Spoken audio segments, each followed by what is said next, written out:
এবার আইয়ুব নবীর দিকে যাই। তিনি এবার বললেন, রহিমা কোনো মতে সেটা পসিবল নয়, সেটা আমি কোনো মতে খাবো না।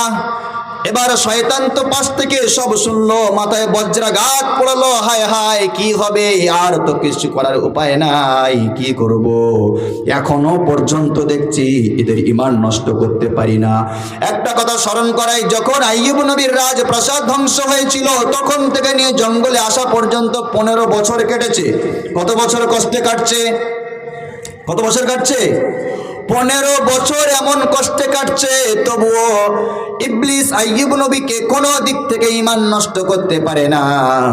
এবার শেষে ইবলিস একটা ফের বুদ্ধি মারলো, দাঁড়া, ওই যে বিবি রহিমা গ্রামে গ্রামে গিয়ে মানুষের বাড়িতে কাজ করে, কাজ ওর বন্ধ করব। ইবলিস গ্রামে গিয়ে একটা মুরব্বি সাজলো, সাধু মানুষ সাজলো। পয়গম্বর যারা এসেছেন তারা হচ্ছেন সব থেকে হাই কোয়ালিটি ঈমানদার মানুষ, ঠিক কিনা? নবীদের ঈমান আমাদের ঈমান কি সমান? বলেন। আমাদের ঈমান তাদের ঈমান সমান নয়। তাদের ঈমান অনেক কঠিন। যত ঈমান কঠিন তত পরীক্ষাও কঠিন, ঠিক না? ইব্রাহিম নবীকে আগুনে ফেলা হয়েছিল, ইউসুফ নবীকে কুয়ায়, জাকারিয়া আলাইহিস সালাতু ওয়াস সালামকে কোরআন দিয়ে ছেড়া হয়েছিল, ইউনুস নবীকে মাছের পেটে রাখা হয়েছিল। আমার নবীকে বহু দিক থেকে 13 বছর অত্যাচার সইতে হয়েছিল। এমন করে আল্লাহর নবী একজন ছিলেন, তিনি ছিলেন আইয়ুব আলাইহিস সালাতু ওয়াস সালাম।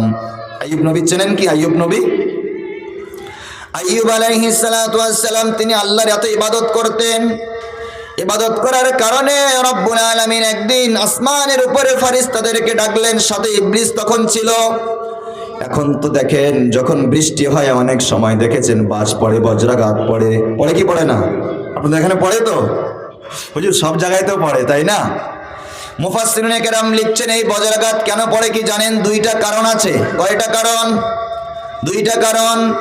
1 নাম্বার, যখন বৃষ্টি হয় তখন শয়তান ওই বৃষ্টির ফোঁটা ধরে ধরে উপরের দিকে যেতে লাগে।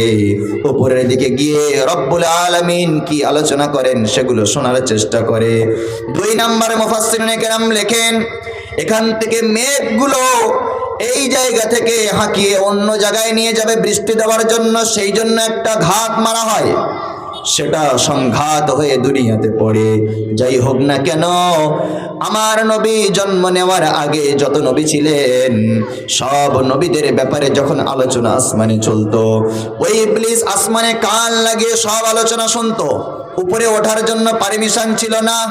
কিন্তু যখন মুহাম্মদ সাল্লাল্লাহু আলাইহি ওয়াসাল্লাম জন্ম নিয়েছেন তখন থেকে ইবলিস আর উপরে যেতে পারে না, আসমানের সঙ্গে কান লাগানোর কোনো সুযোগ নাই। এবার আইয়ুব আলাইহিস সালাতু ওয়াস সালামের ব্যাপারে রব্বুল আলামিন যখন বললেন, শোনো ও ফেরেশতারা তোমরা তো আমার ইবাদত করো, কিন্তু আইয়ুব বলে আমার একজন গোলাম, তার ইবাদতের কাছে তোমাদের কারোর ইবাদত কোনো কাজে আসবে না। কারণ আমার আইয়ুব এত ইবাদত করে, আমি দেখি আমার বান্দাদের মধ্যে সর্বশ্রেষ্ঠ যেন তার ইবাদত। যখন এই কথা বলল ফেরেশতারা সবাই বললেন, রব্বুল আলামিন আইয়ুব কেন করবেন না ইবাদত? আপনি আইয়ুবকে দেশের সম্রাট বানিয়েছেন, রাজা বানিয়েছেন, প্রধানমন্ত্রী বানিয়েছেন এবং তার কোনো দিক থেকে কোনো অভাব দেন নাই। বিলাসবহুল বিশাল অট্টালিকা, বালাখানা, হাজার হাজার বিঘা জমি, তার পশুপালক, অনেক কিছু রয়েছে সম্পদ দুনিয়ার মধ্যে। আপনি তার যা সম্পদ দিয়েছেন এত সম্পদ তো কারো নাই, তাহলে ওই আইয়ুব কেন আপনার ইবাদত করবে না? আপনি আইয়ুবের সব ধন সম্পত্তিগুলো ছিনিয়ে নেন, দেখবেন আইয়ুব আপনার ইবাদত আর করবে না। কথাটা কাদের সাথে হচ্ছে? চিল্লা এখন কাদের সাথে? আল্লাহর সাথে ফেরেশতাদের হচ্ছে। তখন ফেরেশতারা বলে, ও রব আপনি তাদের সব কিছু ছিনিয়ে নেন, দেখবেন ওই আইয়ুব আপনার ইবাদত করবে না। আপনি এত সম্পদ তারে দিয়েছেন, ওই সম্পদগুলো নিয়ে সে আনন্দের সঙ্গে মেতে আছে, কোনো টেনশন নাই, কোনো চিন্তা নাই, তাই তো আপনার ইবাদত করেছে। আপনি যদি সব সম্পদগুলো ধ্বংস করে দেন দেখবেন আইয়ুব ইবাদত আর মোটেই করতে যাবে না। রব্বুল আলামিন বললেন, ওরে ফেরেশতারা শোনো, তোমাদের এই ধারণা ভুল। আমি যদি আইয়ুবকে সম্পূর্ণ নিঃস্ব করে দেই তবু ইবাদত করা ছাড়বে না। আইয়ুব নবী শেষ পর্যন্ত ছেড়েছিলেন ইবাদত করতে? বলেন, ছাড়ে নাই। আজকের আমি ভাবলাম এই নবীর ঘটনা থেকে বিশাল একটা শিক্ষা দেওয়া যাক। এবার এই ঘটনাটা স্টার্ট করা হবে ইনশাআল্লাহ তাআলা। তার আগে একটা কথা বলি, এই দুনিয়ার মধ্যে রব্বুল আলামিন আমাদেরকে এমনি রাখেন নাই। রব্বুল আলামিন আমাদেরকে দুনিয়ার জিন্দেগিতে হায়াতে থাকতে থাকতে কয়টা প্রশ্ন করবেন জানেন? কয়টা পরীক্ষা নেবে জানেন?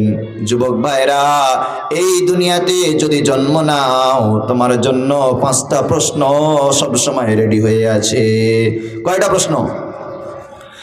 রব্বুল আলামিন বলেন, وَلَنَبْلُوَنَّكُمْ بِشَيْءٍ مِّنَ الْخَوْفِ وَالْجُوعِ وَنَقْصٍ مِّنَ الْأَمْوَالِ وَالْأَنفُسِ وَالثَّمَرَاتِ وَبَشِّرِ الصَّابِرِينَ وَلَنَبْلُوَنَّكُمْ بِشَيْءٍ, ও গোলাম, আমি তোমাদেরকে বেশ কিছু বিষয়ে তোমাদেরকে আমি অবশ্যই পরীক্ষা নেব। রব্বুল আলামিন বললেন, 1 নাম্বার খৌফ, ভয় দিয়ে।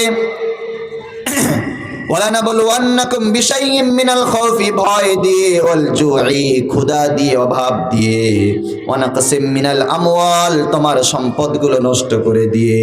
4 নাম্বার ওয়াল আনফুসি, তোমার জানের দিক থেকে। 5 নাম্বার ওয়াস সামারাত, তোমার ফসল ক্ষেত খামারের দিক থেকে। তাহলে বলেন আল্লাহ কয়টা পরীক্ষা আমাদের নেবেন? কয়টা? এটা অনেকের হয়নি আপনাদের? বলেন, অনেক সময় ঝড় হয়ে সব ধানগুলো শুয়ে যায় না? অনেক সময় টাকা পয়সা ছিল, হঠাৎ করে টাকা পয়সাগুলো মার খেয়ে যায় না? যায় কি যায় না? অনেক সময় অনেক রকম জানের ওপরে পরীক্ষা আসে না? এই যে 5টা প্রশ্ন রব্বুল আলামিন পরীক্ষা স্বরূপ আমাদের সামনে রাখলেন, এর উত্তর আল্লাহ রব্বুল আলামিন দিয়েছেন। এই পরীক্ষাটা আইয়ুব আলাইহিস সালাতু ওয়াস সালামের উপরে আসলো। যখন রব্বুল আলামিন এই রকম আলোচনা চালাচ্ছেন, ফারিস্তারা শুনছে, রব্বুল আলামিন শুনছেন, একে অন্যের সাথে কথা হয়। এমতো অবস্থায় শয়তান জোর সাউন্ডে বলে, ও আল্লাহ, আপনার কথাটা ভুল, আর ফারিস্তারা যেটা বলছে এটা ঠিক। দেখেছেন কতটা মাথা গরম করেছে? আবার শয়তানিটা একবার দেখেন। আমি একটু আপনাদের দেখাচ্ছি যে কি রকম রেঞ্জে সে পৌঁছে যাচ্ছে। তবে কিন্তু আজকের আপনাদের মূল হেডিং হচ্ছে বায়ানের সবর, ধৈর্য। কি বললাম? ধৈর্য। প্রশ্নের উত্তরটা শেষে আসবে। রব্বুল আলামিন বললেন, শয়তান, তুই যেটা বললি সেটাও ভুল, তোর কথাটাও ঠিক নয়, কারণ আমি যেটা বললাম সেটা হবে সঠিক। ফারিস্তারা আর কোনো কথা বলে না।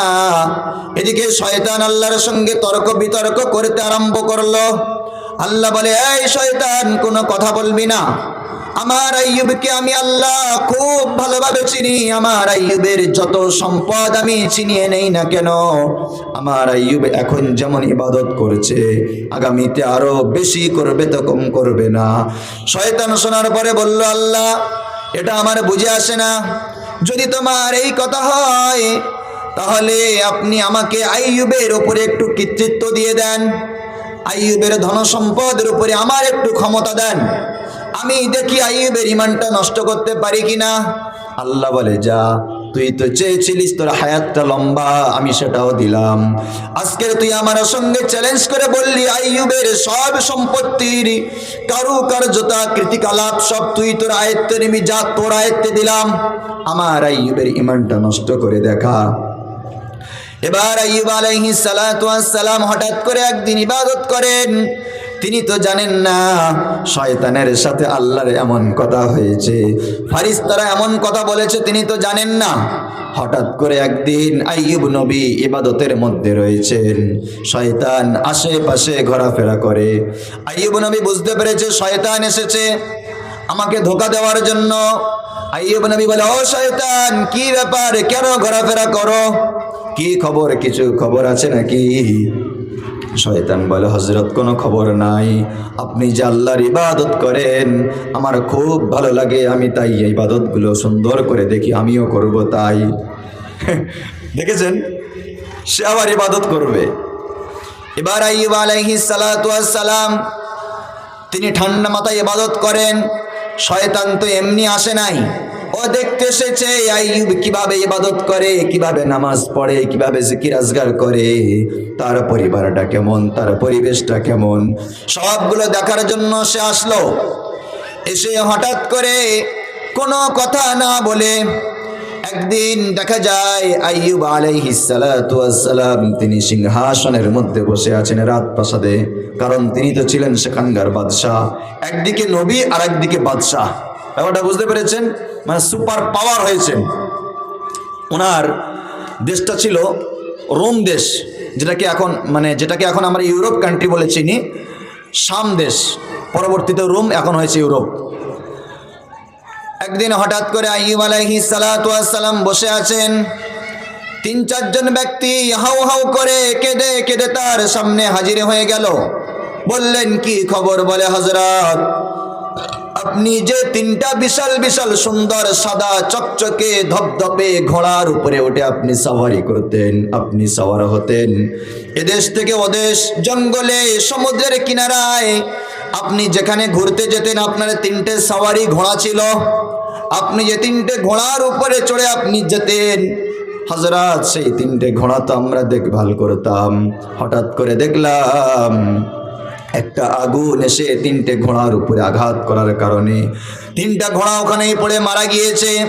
আমরা চিন্তায় বিভোর হলাম, কি করব জানি না, কি বলবো জানি না, না জানি আপনি কতটা মনক্ষুণ্ণ হবেন। আইয়ুব নবী বলে, শোনো, কান্না করার কোনো কারণ নাই। আমি আইয়ুব, আল্লাহ আমাকে এত সম্পদ দিয়েছেন, এত আমাকে সম্মান দিয়েছেন, এতগুলো পাওয়ার যোগ্য আমি না। তোমরা কান্না করো না, কোনো চিন্তা করো না, যা কিছু হয় সব কিছু কারো তরফ থেকে, আল্লাহর তরফ থেকে হয়। আমার কাছে ওই 3টা ঘোড়া আমানত ছিল, হয়তো তাদের আমি ঠিকঠাক সেবা দিতে পারতাম না, তাই আল্লাহর সৃষ্টি আল্লাহ তুলে নিয়েছে। আমি আরো মাথা, আমার টেনশন খালি হয়ে গিয়েছে। আমি ইবাদত আগে যেমন করতাম আরো ভালো করে করব। কারণটা হলো, হয়তো আমার ইবাদতটা আল্লাহর পছন্দ হয় নাই, তাই আল্লাহ নিয়ামত ছিনিয়ে নিয়েছে। তোমরা কান্না করো না, আমার ইবাদত আরো বেশি করা লাগবে। বলেন তো, শয়তান চিন্তায় পড়ে যাবে কি যাবে না? শয়তান ভেবেছিল যে হয়তো 24 পরগনা বা কেল্লার মুসলমানদের মতো ইমান, যে নৌকোয় হঠাৎ করে পানি ঢুকছে এবং এক নামাজ টামাজ সব ছেড়ে দিয়েছে। কি সর্বনাশ! হাতুড়ি নিয়ে, পিরেক নিয়ে দৌড়াচ্ছে, তোকটা ঘরে যা ছিল তাই নিয়ে দৌড়াচ্ছে। হঠাৎ করে নৌকায় পানি উঠছে কেন? মাছ মারবো কি করে, তাই না? কিন্তু আইয়ুব নবী বলে, না, আমার হয়তো নামাজে কমি হচ্ছে, আমার হয়তো জিকিরে কমি হচ্ছে, সেই জন্য আমার আল্লাহ আমার উপরে বিপদ দিচ্ছে। ওই বিপদ আসার পরে 3টে ঘোড়া আমার চলে গিয়েছে, যাক, টেনশন খালি হলো, আর কোনো চিন্তা নাই। তাদের টেনশন মাথা থেকে খালি, আর বেশি বেশি আমি নামাজ পড়ি। শয়তান চিন্তায় পড়ে গেল, হায় রে, কি ব্যাপার! আমি তো ভাবলাম চিন্তায় হায় হায় করবে, কিন্তু কিছুই করে না, আরো বেশি দেখি ইবাদতের মধ্যে লেগে গেল। এমন ইমানদার পাওয়া যাবে কি? আর পাওয়া যায়, আছে, না থাকলে দুনিয়া থাকবে না, আছে। হয়তো আমি আপনি জানি না, কিন্তু আল্লাহর এমন বান্দা আছে যারা সারা রাতকে রাত নামাজের মুসাল্লায় কাটিয়ে দেয়, দেয় কি দেয় না? এইভাবে যখন হয়ে গেল 3টা ঘোড়া শেষ, শয়তান চিন্তায় বিভোর হয়ে গেল। আবার তারপরের দিন হঠাৎ করে দেখে 20-50 জন মানুষ, তারা মাথার চুল ছিঁড়তে ছিঁড়তে, কাঁদতে কাঁদতে তারা রাজ দরবারে হাজির হয়েছে। বলে, কি হয়েছে? বলে, এত কান্নাকান্নি কেন, কি খবর তোমাদের? বলে, হযরত, আর আমাদের কি খবর হবে? আপনি আমাদেরকে ক্ষমা করে দেন, আমাদেরকে মাফ করে দেন। আপনার যতগুলো ছাগল, উট, মহিষ, দুম্বা, ঘোড়া ছিল আমরা চড়াতাম, প্রায় 5000-এর অধিক। এত পশু আমাদের কাছে আপনি জিম্মি রেখেছিলেন, আমরা রাখাল, আমরা এগুলো নিয়ে চড়াতাম। হঠাৎ করে গত রাত্রে দেখলাম বিশাল একটা আগুন এসে সমস্ত পশুগুলোর উপরে আগুনটা পড়ে, পুরো আগুন জ্বলে সব পশুগুলো পড়ে ছাই হয়ে গিয়েছে। আমরা চিন্তা করলাম, কি আমাদের কোনো কমি হলো নাকি, কোনো ক্ষতি খারাপ আমরা কিছু করলাম নাকি? হযরত, আমাদেরকে ক্ষমা করে দেন, আমাদেরকে আপনি মারবেন না, বকাবকি করবেন না, জেলেও দেবেন না। আইয়ুব নবী বলে, আরে শোনো, আমি তো খুশি হলাম, কারণ ওই সমস্ত প্রাণীগুলো তো আমার না, হয়তো আমার আয়ত্তে ছিল, কিন্তু আসল সৃষ্টিকার ছেলেটা হয়তো আমার, কিন্তু বান্দাটা কার? জোরে বলেন, বান্দাটা কার? আল্লাহর ও আমার পশুপালকেরা, কান্নাকান্নির দরকার নাই, নো টেনশন, নিশ্চিন্তে তোমরা থাকো, আমি তোমাদেরকে মাফ করে দিলাম। ওই সমস্ত পশুগুলো আল্লাহ নিয়েছে, আমি প্রায় চিন্তা করতাম অতগুলো পশুর আমি ঠিকঠাক খানা দিতে পারি কি পারি নাই, কিন্তু আজকের এই পশুগুলো আমার থেকে বিদায় নিল, আমার টেনশন খালি হয়ে গেল, মাথাটা একটু খালি হলো। আগে যত ইবাদত করতাম আরো বেশি এখন ইবাদত করার মতো সুযোগ পাবো আমি। শয়তানের মাথা খারাপ হয়ে যাচ্ছে, কারণ শয়তান আগুন লাগিয়ে দেয়, আবার এসে আইয়ুব নবীর দরবারে লুকিয়ে লুকিয়ে বসে দেখে আইয়ুব কি বলে। যখন দেখে আরে যত খারাপই করি আইয়ুব নবী তত দেখি আর ইবাদতের মধ্যে লেগে যায়। শয়তান তো চিন্তা করেছে আমি তো হাওয়াকে ফাঁসিয়েছিলাম, আদমকে জান্নাত থেকে নামিয়ে দিলাম, আইয়ুবকে কি পারবো না নাকি, কি হবে? আমি তো চ্যালেঞ্জ করলাম, যদি আইয়ুবকে আমি ঈমান ভ্রষ্ট না করতে পারি আমার নাম শয়তান থাকবে না। আইয়ুব নবী তাদেরকে বলল কোনো চিন্তা নাই, আমাকে আরো ইবাদত করতে দাও, মাথা আমার টেনশন খালি হয়ে গেল। এই ঘটনা ইবনে কাসির রাহমাতুল্লাহি আলাইহি সম্পূর্ণ বর্ণনা দিয়েছেন। তিনি বলেন আবার তৃতীয় দিন হঠাৎ করে আরো 200-250 মানুষ, তারা কাঁদতে কাঁদতে গ্রাম যেন কান্নার রোল পড়ে গেল, তারা আইয়ুব নবীর দরবারে হাজির হয়ে গেল, এসে বলে হযরত আমাদেরকে মাফ করে দেন, আমাদেরকে ক্ষমা করে দেন। তিনি বলেন কি হয়েছে তোমাদের, কারণ কি, কি ব্যাপার? বলে হযরত আপনার হাজার হাজার বিঘা জমি যেগুলো আপনি আমাদের উপরে ন্যস্ত করেছিলেন, আমরা সেগুলো দেখভাল করতাম, পাকা ফসল, পাকা গম ধান ভরা ছিল, হঠাৎ করে রাত্রেবেলা বিশাল আগুন লেগে গেল, আমরা আগুন থামাতে পারলাম না, সকাল পর্যন্ত দেখি একটাও আর ফসল নাই, সব ফসলগুলো পুড়ে ছাই হয়ে গিয়েছে। আইয়ুব নবী তাদের দিকে তাকিয়ে মৃদু হেসে বললেন ইন্না লিল্লাহি ওয়া ইন্না ইলাইহি রাজিউন। এই দোয়াটা কখন পড়তে হয় বলুন তো? বিয়ের সময়, বাচ্চা হলে বলেন, মুসিবতের সময় এই দোয়াটা পড়া লাগবে। তখন আইয়ুব নবী বললেন তোমাদের কান্না করার কোনো কারণ নাই, আমার যেন মনে হচ্ছে আমার এত সম্পদ থাকার কারণে হয়তো আল্লাহ আমার উপরে নারাজ হয়েছিলেন, আমার থেকে তিনি সম্পদগুলো নিয়ে নিচ্ছেন, নিয়ে আমাকে তিনি টেনশন খালি করাচ্ছেন, কারণ টেনশন যত আমার খালি হয়ে যাবে আমি রব্বুল আলামিনের ইবাদত করার সুযোগ তত আরো বেশি পাবো। তোমরা চিন্তা করো না, রব্বুল আলামিন বলেন আখলাকনাকুম ওয়া রাযাকনাকুম, ও গোলাম আমি তোমাদেরকে সৃষ্টি করলাম এবং তোমাদের রুজির দায়িত্ব আমি নিজেই নিলাম। আমাদের খাওয়ান কে বলেন? এই দুনিয়ার মধ্যে যত পাখি আছে সব পাখিগুলোর খাওয়ান কারা? দুনিয়ার কোনো এমন সংস্থা আছে নাকি এই দেশের পাখিগুলো খাওয়ায়? এমন কোন জায়গা আছে নাকি জঙ্গলের সব জন্তুগুলোকে কোনো একটা মানুষ খাবার দেয়? আছে? তাহলে মুমিন তুমি কেন এত খাওয়ার জন্য আন্দোলন করো? এই দুনিয়ার মধ্যে তুমি ভালো করে বিবেক বিবেচনা করে দেখো, আমরা হচ্ছে আশরাফুল মাখলুকাত, রব্বুল আলামিন আমাদের সম্মান দিলেন, ওয়া কাররামনা বানি আদম। রব্বুল আলামিন বললেন আমি আল্লাহ তিনটে জাতি বানালাম, 1 নাম্বার ফারিস্তা, 2 নাম্বার জিন, 3 নাম্বার ইনসান।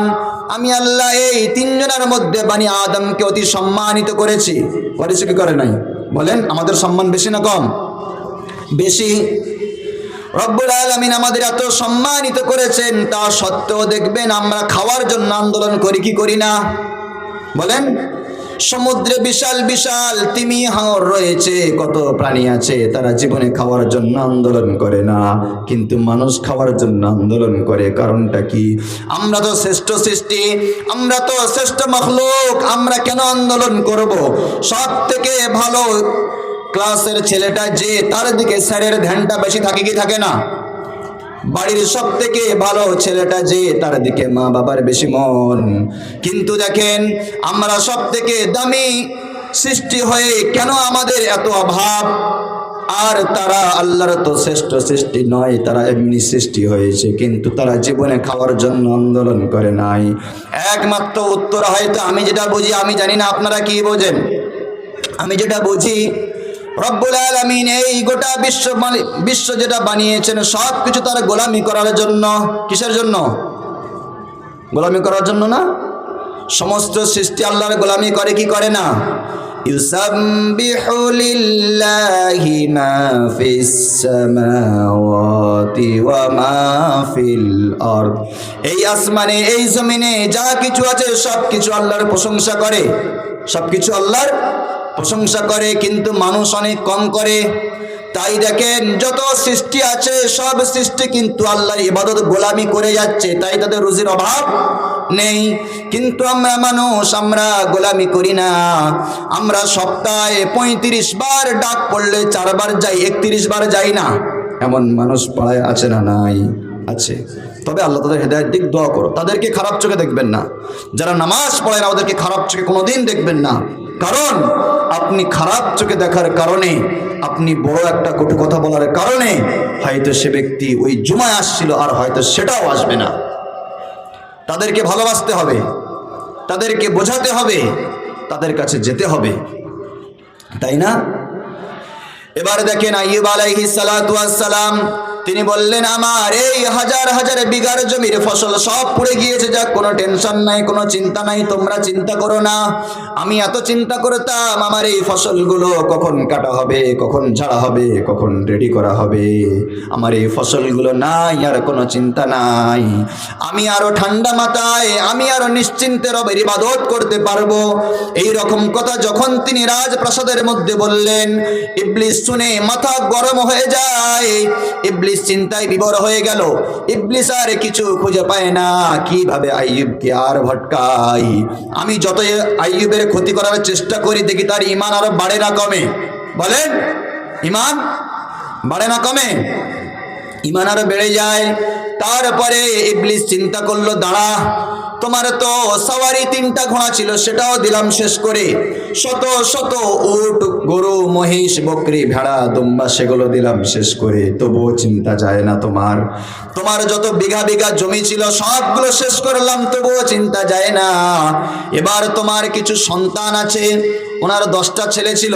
কয়টা ছেলে মেয়ে করে? 10 জন ছেলে মেয়ে ছিল ওনার। আইয়ুব আলাইহিস সালাতু ওয়াস সালাম তার 10টা সন্তান। ওই 10টা সন্তানকে একজন মাস্টার শিক্ষক একটা ছাদের নিচে বসে তাদেরকে কোরআন হাদিস শেখাতেন, তাদেরকে ধর্মীয় জ্ঞান দিতেন। হঠাৎ করে ওই স্যার, ওই মাস্টার কাঁদতে কাঁদতে আইয়ুব নবীর দরবারে হাজির। ও নবী আইয়ুব, ও পয়গম্বর, আমাকে আপনি ক্ষমা করে দেন, আমাকে আপনি জেলে দেবেন না, আমাকে আপনি কৈফিয়ত নেবেন না। আমি আজকের হঠাৎ করে সকালবেলা পড়ানোর আগে আমি গিয়ে দেখলাম আপনার 10 জন সন্তান যারা আমার কাছে পড়ে তারা ওই ঘরের মধ্যে বসেছিল।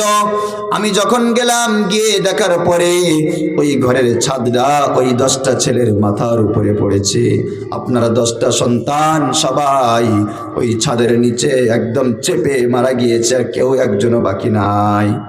বলুন তো কেমন লাগবে যদি কোনো বাবার, কোনো আব্বাজির এরকম সন্তান সবগুলো মারা যায়? থাকতে পারবেন আপনি? কাঁদবেন না? বলেন, কেমন কান্না লাগবে? একদম মা তো আর উঠতে পারবে না। অনেক সময় আমরা দেখেছি যে সমস্ত বাচ্চাগুলো পুকুরে ডুবে মারা যায় বা হঠাৎ করে রোগে মারা গেল। আজকের কথা বলছি আমি, আজকের কথা বলছি। আজকের আমার একটা ভাইপোকে নিয়ে আমি একটু হসপিটালে গিয়েছিলাম, তো শিশু দপ্তরে। তো আমার লাইনটা পিছন দিকে, আমি একটু দেরি হয়ে গিয়েছিল। তো হঠাৎ করে দেখি একটা মা বাচ্চাকে নিয়ে কাঁদতে কাঁদতে একদম সামনে চলে গিয়েছে, মানে ডাক্তারের সেন্টারে। আমি অতটা যাইনি, মেয়েদের আমি একটু সাইডে ছিলাম। তো খবর পেলাম যে বাচ্চার চোখ দাঁড়িয়ে গিয়েছে, সে বাঁটা থেকে হাউ হাউ করে কাঁদছে। শুধু ছোট বাচ্চা তো, জ্বরে মাথা গরম হয়ে চোখ দাঁড়িয়ে গিয়েছে। তাহলে একবার ভেবে দেখো, মা কেঁদে ফেলেছে, শুধু বাচ্চার চোখ দাঁড়িয়েছে। যদি বাচ্চাটা ইন্তেকাল করতো কি অবস্থা হতো? আইয়ুব নবীর 10টা সন্তান চলে গেল, কোনো টেনশন নাই, কোনো চিন্তা নাই, নিশ্চিন্তে আল্লাহর শুকর আদা করেন।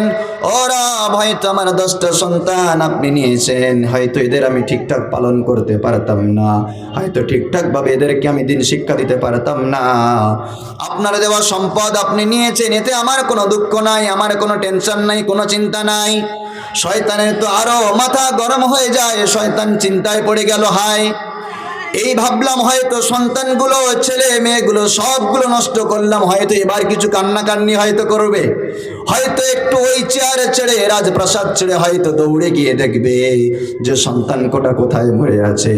তিনি বললেন না, আমি চিন্তা করব না, কারণ হয়তো সন্তানটা আমার কিন্তু বান্দাটা আল্লাহর, আমার চিন্তা করার কারণ নাই, তার বান্দা তিনি নিয়েছেন, আমি চিন্তা করব না।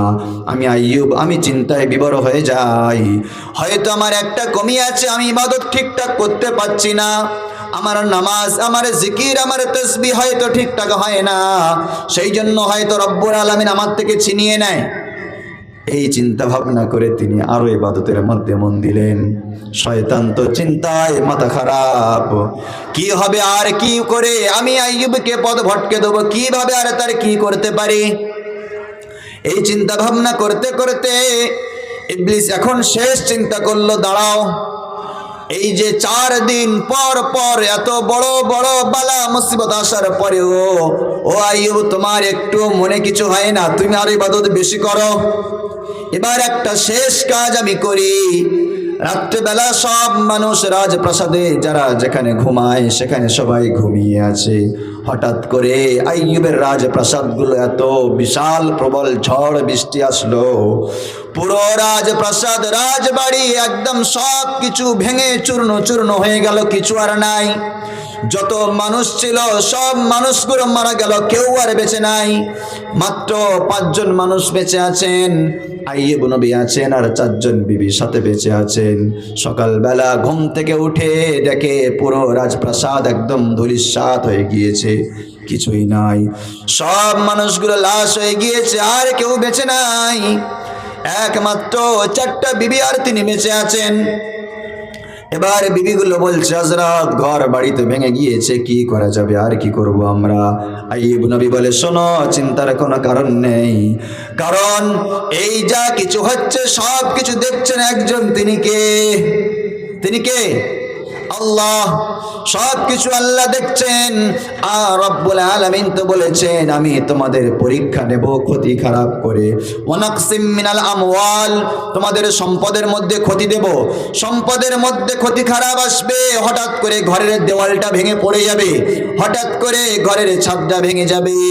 তাই বলে দৌড়ে গিয়ে সঙ্গে সঙ্গে লোন নিলে চলবে না, সুদের কারবারে ঢুকলে চলবে না, কারণ যখন বিপদ আসবে তখন ডাকবেন কাকে? রব্বুল আলামিন বলেন, ওয়াস্তাঈনু বিস-সাবরি ওয়াস-সালাহ, ও গোলাম, যখন তোমাদের কোনো সাহায্যের প্রয়োজন হবে তোমরা 2টা অপশনে গিয়ে সাহায্য পাবে। 1 নাম্বার, ওয়াস্তাঈনু, তোমরা সাহায্য চাও বিস-সাবরি, সবরের দ্বারায়। কিসের দ্বারায়? আইয়ুব নবীর যে এত ক্ষতি খারাপ আস্তে আস্তে হচ্ছে, উনি সবর করছে কি করে না? বলেন, উনি তো সবর করেই যাচ্ছে। সবর আর কত করবে? যদি আপনার এমন ক্ষতি হয় আপনি কি আর থাকতে পারবেন? আপনি 5 ওয়াক্ত নামাজ পড়তেন, হঠাৎ করে ঝড়ে নদী এলাকায় আপনার ঘরের ছাদটা উড়ে গিয়েছে, সেদিন এশারের নামাজ আর পড়া হবে নাকি? বলেন, এশারের নামাজ আর পড়া হবে? যদি আসরের সময় যায় ছাদটা উড়ে, চালটা উড়ে, যদি গোয়াল ঘরটা পড়ে যায় আর মাগরিবের নামাজ পড়া হবে নাকি? আইয়ুব নবী বলে, আরে সবগুলো যায় যাক, আমার রবের ইবাদত যেন আমার থেকে কম না যাক। এবার যখন সব রাজপ্রাসাদ ভেঙে চুরমার হয়ে গেল, কেউ নাই, চারিদিকে ধু ধু ময়দান, ইবলিস এবার আসলে এসে বলছে, আইয়ুব, তুমি তো যে রবের ডাকো, যে খোদার ডাকো, যে আল্লাহর ডাকো, সে তো তোমার কোনো কাজে আসে না।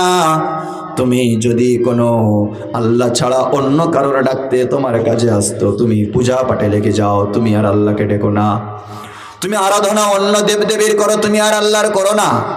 কারণ যে আল্লাহ তোমার এত বালা মুসিবত সব কিছু দেখার পরেও যে আল্লাহ তোমার দোয়া কবুল করে না, তোমার ঠিকঠাক সব কিছু করে দেয় না, সে আল্লাহর ডেকে তোমার লাভটা কি?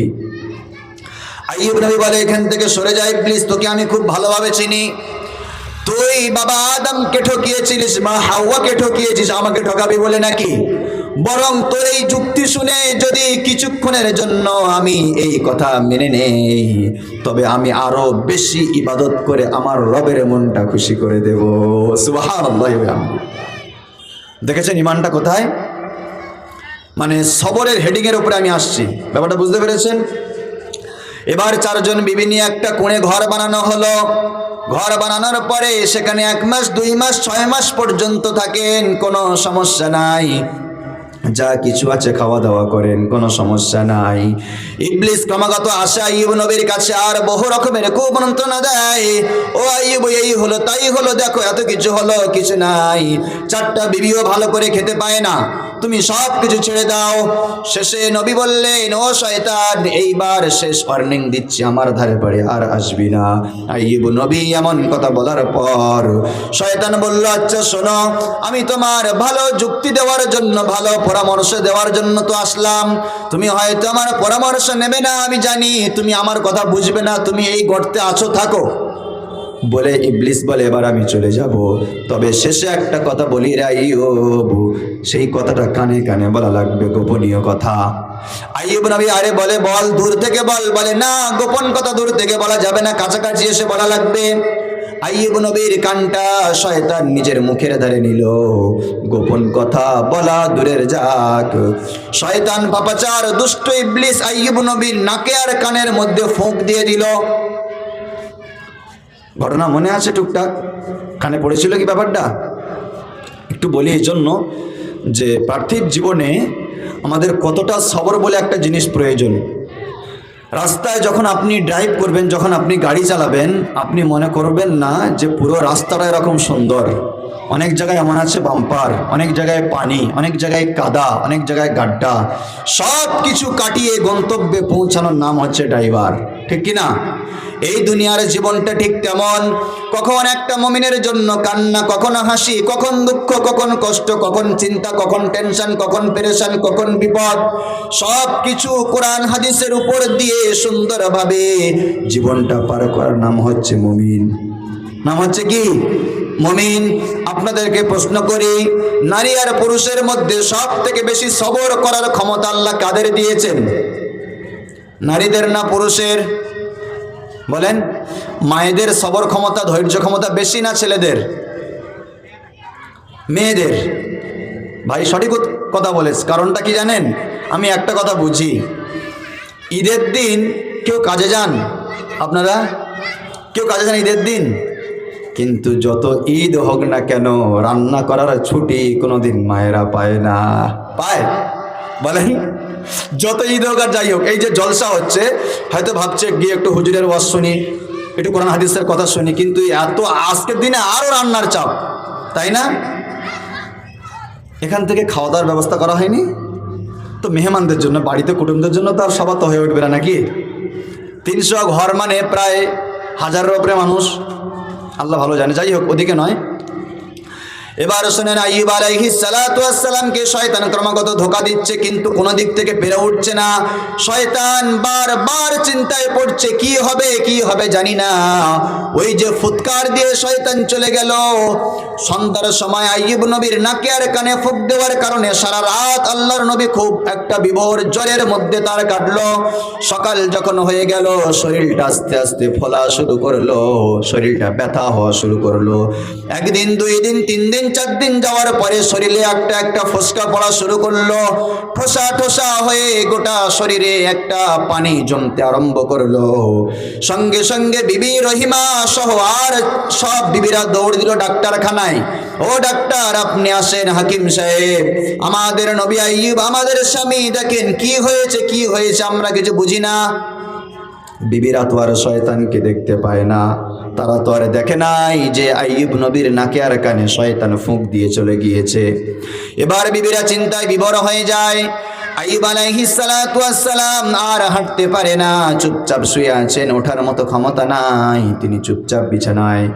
এবার ডাক্তার এসে বলে, শোনো, এই যে রোগটা হয়েছে, এই রোগের কোনো চিকিৎসা নাই, এটা হচ্ছে মরণাপন্ন রোগ, এই রোগের কোনো ট্রিটমেন্ট নাই, কোনো ওষুধ নাই, এটা হচ্ছে ছোঁয়াচে রোগ।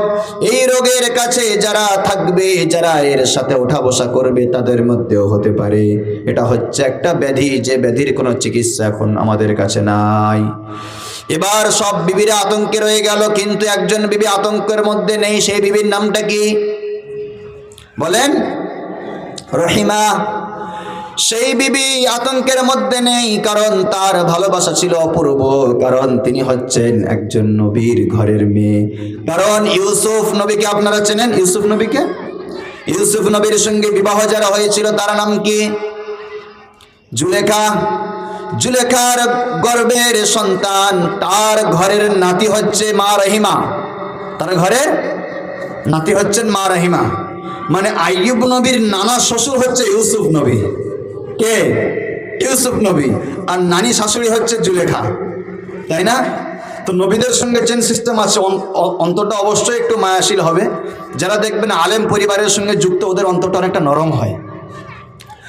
এবার শোনেন, আস্তে আস্তে আইয়ুব নবীর অবস্থা খারাপ হয়ে যায়।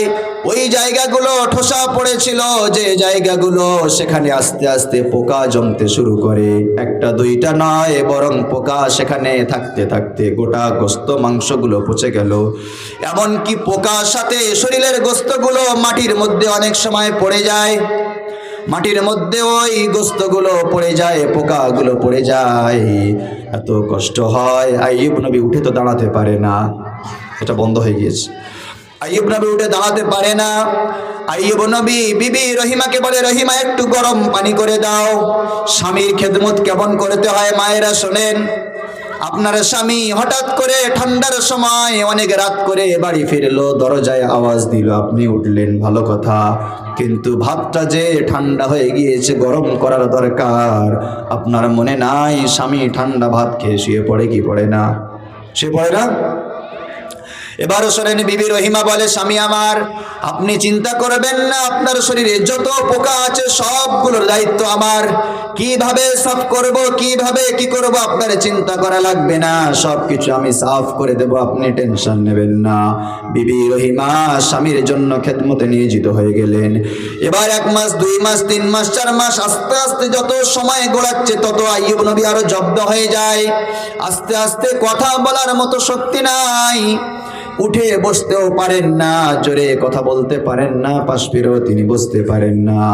এই দৃশ্য দেখে ওই সমস্ত বিবিগুলো বলা বলি শুরু করলো, আরে এই রকম পচা গলা স্বামীর কাছে কেউ থাকে নাকি? তারা বলল, রহিমা তুমি আইয়ুব নবীর সেবা করেছো করো, কিন্তু ডাক্তার বলেছে ওর ওই থালা বাসনগুলো আমাদের হাত দেওয়া যাবে না, তুমি কলা পাতায় খাও। কিতাবের মধ্যে এসে বলছে, রহিমা তুমি কলা পাতায় খাও, তুমি আমাদের বাসন বাটিতে হাত দেবে না। বিবি রহিমা খুব নরম মনের মা, তিনি বলে, ঠিক আছে বোনেরা, আমি আপনাদের কোনো জিনিসে হাত দেবো না। বলে, আমাদের কাপড় চোপড় কিছুতে হাত দেবে না, তুমি আলাদাভাবে থাকো তোমার স্বামীকে নিয়ে, আমরা আর এখানে থাকবো না। তখন রহিমা বলল, আপনারা কিভাবে এই কথা বলেন? 80 বছর যাবত যে আইয়ুব নবীর সংসারে আপনারা ছিলেন, এত আনন্দ আর ভোগ বিলাসের সাথে আপনাদের জীবন কেটেছে, মাত্র 6-7 মাস আইয়ুব নবী অসুস্থ হয়েছে। আপনারা আইয়ুব একটা নবী আর আপনাদের স্বামী, আপনারা কিভাবে তাকে এমন কথা বলতে পারেন? বলে, রহিমা তুমি অনেক কথা বলবা, আমরা কোনো কথা শুনতে চাই না। তুমি আইয়ুব নবীকে বলো, স্বামীকে বলো, আমাদের যেন তালাক দিয়ে দেয়। সেই সময় বিবি রহিমার কলিজা ফেটে যায়, কিভাবে তার এই অবস্থায় তাকে এই কথাগুলো বলি। যদি তিনি শোনেন অন্য বিবিরা তারা বলছে তালাক নিয়ে নেবে, চলে যাবে, তাহলে তিনি এমন কষ্টে আছে, আরো কত কষ্টে যাবেন। বিবি রহিমা অল্প বয়সের মেয়ে, খুব বুদ্ধিমতী মেয়ে ছিলেন। তিনি তাদের কথা শুনে তাদেরকে শান্ত করলেন, বলে, বোন থামো, আমি তোমাদের ব্যবস্থা করছি। তাদেরকে বললেন, বোন তোমরা চিন্তা করো না, আমি একটা ব্যবস্থা করেছি। বলে, আরে রহিমা তুমি কি ব্যবস্থা করবে? পচা গলা, উঠে বসতেও পারি না, দুর্গন্ধ, আমরা টিকতেও পারি না, তোমার কি নাক নেই নাকি? এইভাবে আস্তে আস্তে তার 3 জন সঙ্গিনী তারা বিরোধিতা শুরু করলো। শুরু করার পরে তারা বলল, শোনো রহিমা, একটা ক্লিয়ার আমাদের হওয়া লাগবে, ঘরের মধ্যে মাছি, পোকা মাকড়, দুর্গন্ধ, ঘরে আর থাকা যায় না, পচা গলা, অর্ধ মরা লাশ, এই লাশের কাছে আমরা থাকবো না, আমাদেরকে যাওয়ার ব্যবস্থা তুমি একটু বলো, যেন আমাদেরকে তালাক দিয়ে দেয়। বলেন তো, যদি বাবার মরণাপন্ন অবস্থা হয়, ওই সময়ে যদি 3টা ছেলে আর 4টা মেয়ে এসে যদি বলে, আব্বা তুমি মরে যাও, দেখার দরকার নাই, জমির সইটা আগে আমাদের করে দাও, বাপের কলিজা ফেটে যাবে কি যাবে না? বাপের কলিজা ফেটে যাবে। যে স্বামী লক্ষ লক্ষ মেয়ে তার সামনে ছিল, সব মেয়েকে সাইড করে ঠেলে দিয়ে তোমাকে রানী করে তার স্ত্রী বানিয়েছে, আজকের স্বামীর বিপদের সময়, আজকের একটু সংসারে কষ্টের সময় মেয়ে বলছে আমাকে রেখো না, তুমি আমাকে কি দিয়েছো, আমাকে বাপের বাড়ি তুলে দাও, এমন কথা শোনার পরে স্বামীর এই বুকটা ফেটে যাবে কি যাবে না? কি বলেন, কষ্ট হবে না? অবশ্যই কষ্ট হবে।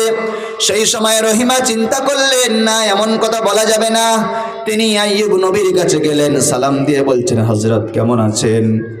আপনার এই অবস্থা, আমি একা রহিমা খেদমত করতে পারছি, আমাদের সংসারে বড় অভাব, আমরা 5 জন মানুষ ঠিকঠাক তো খাওয়া পাই না, আপনার 3 জন বিবি তারা বলছে একটু কিছু দিনের জন্য মায়ের বাড়িতে যাবে, তারা এখানে থাকছে কিন্তু তাদের কষ্ট হচ্ছে, তারা একটু যাবে বলছে, আপনি যদি অনুমতি দিতেন। সেই সময় আইয়ুব নবী বলে, হ্যাঁ ও রহিমা, আমি তো নবী এই চিন্তা করেছিলাম, কিন্তু আমি তো লজ্জায় বলতে পারিনি।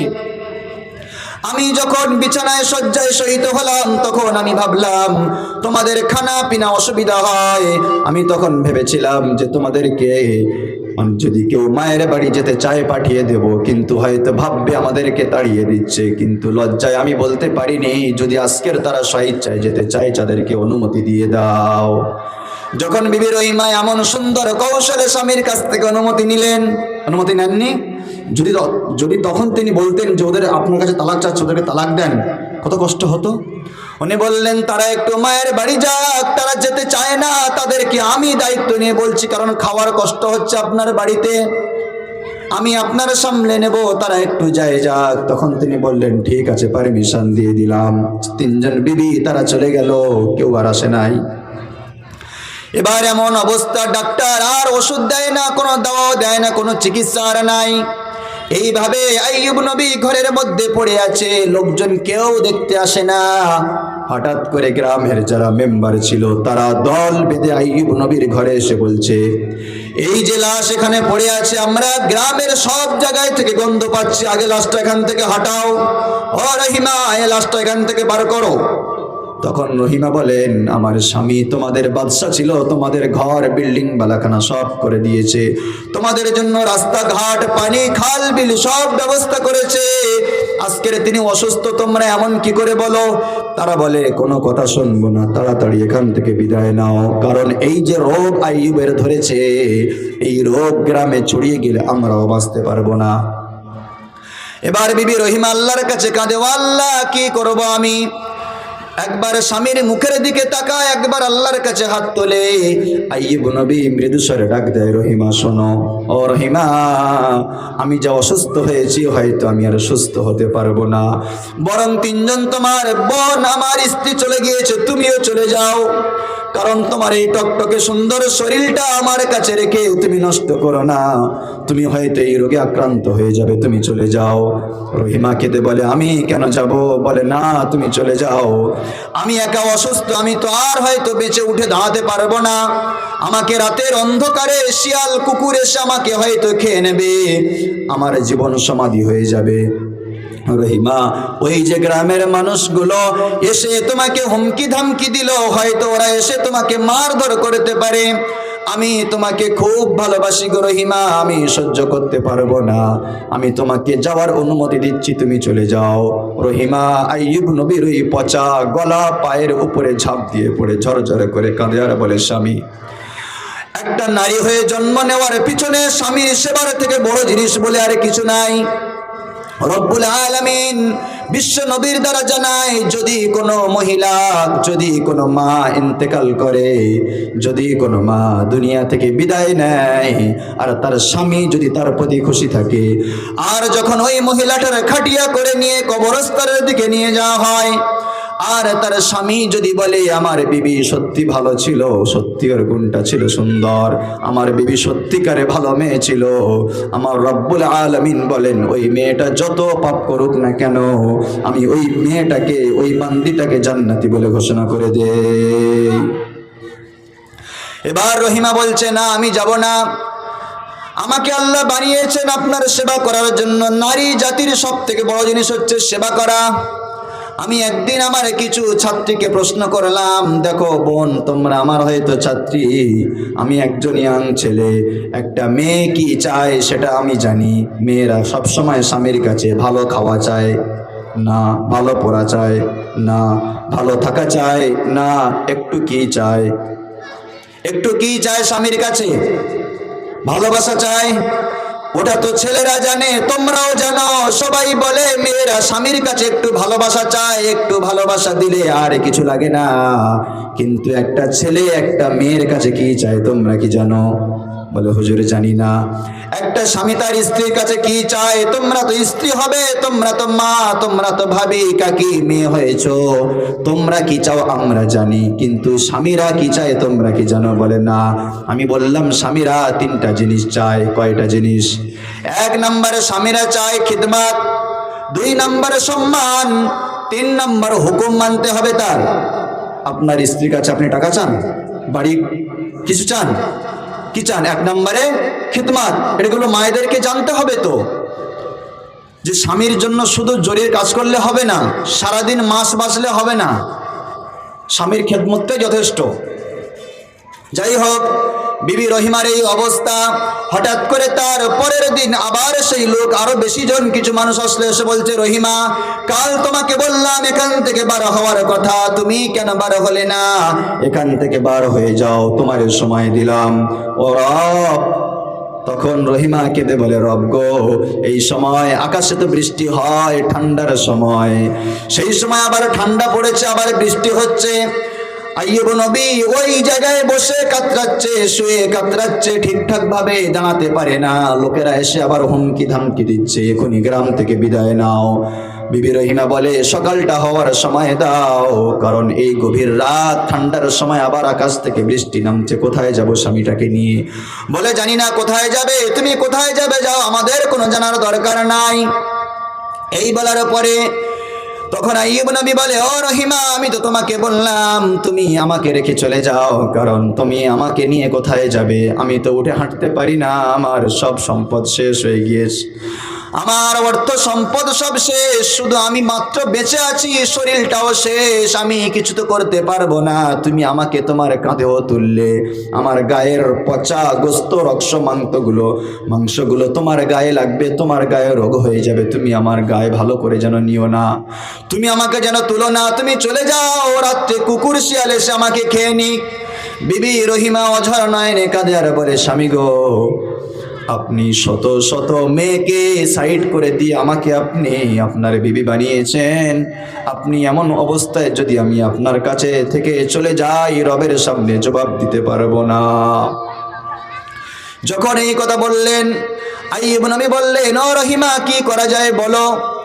তখন কাছে কিছু মুদ্রা ছিল, টাকা পয়সা ছিল, সেগুলো একটা পুল্লি করে বেঁধে নিলেন। বেঁধে নেওয়ার পরে ওই গভীর রাতে ঠান্ডার সময় বৃষ্টি হয়, ছোট্ট একটা কাপড় জাতীয় ত্রিপল দিয়ে আইয়ুব নবীকে একটু মুড়লেন। মুড়ে বিবি রহিমা আইয়ুব নবীকে কাঁধের উপরে তুলে অজানা পথে পাড়ি দিয়েছেন। কোথায় যাবে জানে না, কলিজার টুকরা স্বামী, আরেকদিকে আল্লাহর পয়গম্বর। অজানা পথ, ঠান্ডার সময়, রাতে আবার বৃষ্টি, কোথায় যাবে কোনো ঠিকানা নাই। একা একা চলতে চলতে চলতে চলতে তিনি গ্রাম শেষ করলেন। হঠাৎ করে সামনে গিয়ে দেখে একটা জঙ্গল। তিনি ভাবলেন, জঙ্গলে তো আর থাকা যাবে না, একটু আগাই। আগিয়ে যাওয়ার পরে আবার একটা সকাল সকাল আশা ভাব হয়ে যাওয়ার পরে একটা আবার গ্রাম দেখতে পেলেন। ওই গ্রামের কিনারায় আইয়ুব নবীকে একটু রাখলেন। অনেক কষ্ট হচ্ছে, কাঁধে তো নিয়ে এতক্ষণ চলা সম্ভব নয়। একে 3-4 দিন ক্ষুধার জ্বালা, পেটে খানা নাই, আবার কলিজার টুকরা স্বামীকে কাঁধে বহন করে যাওয়ার মতো শক্তিও নাই। বিবি রহিমা চলতে থাকলেন। ওইখানে যাওয়ার পরে সকালবেলা ওই গ্রামের মানুষেরা দেখতে আসলো, কে একটা মেয়ে ঘাড়ে করে কাঁধে করে কি একটা আনলো এখানে। তারা এসে যখন দেখে একটা মানুষ, পচা গলা মানুষ, গায়ে থেকে দুর্গন্ধ, তারা বলল, কে তুমি? তিনি বললেন, আমি রহিমা। কে এটা? বলে, এটা আমার স্বামী।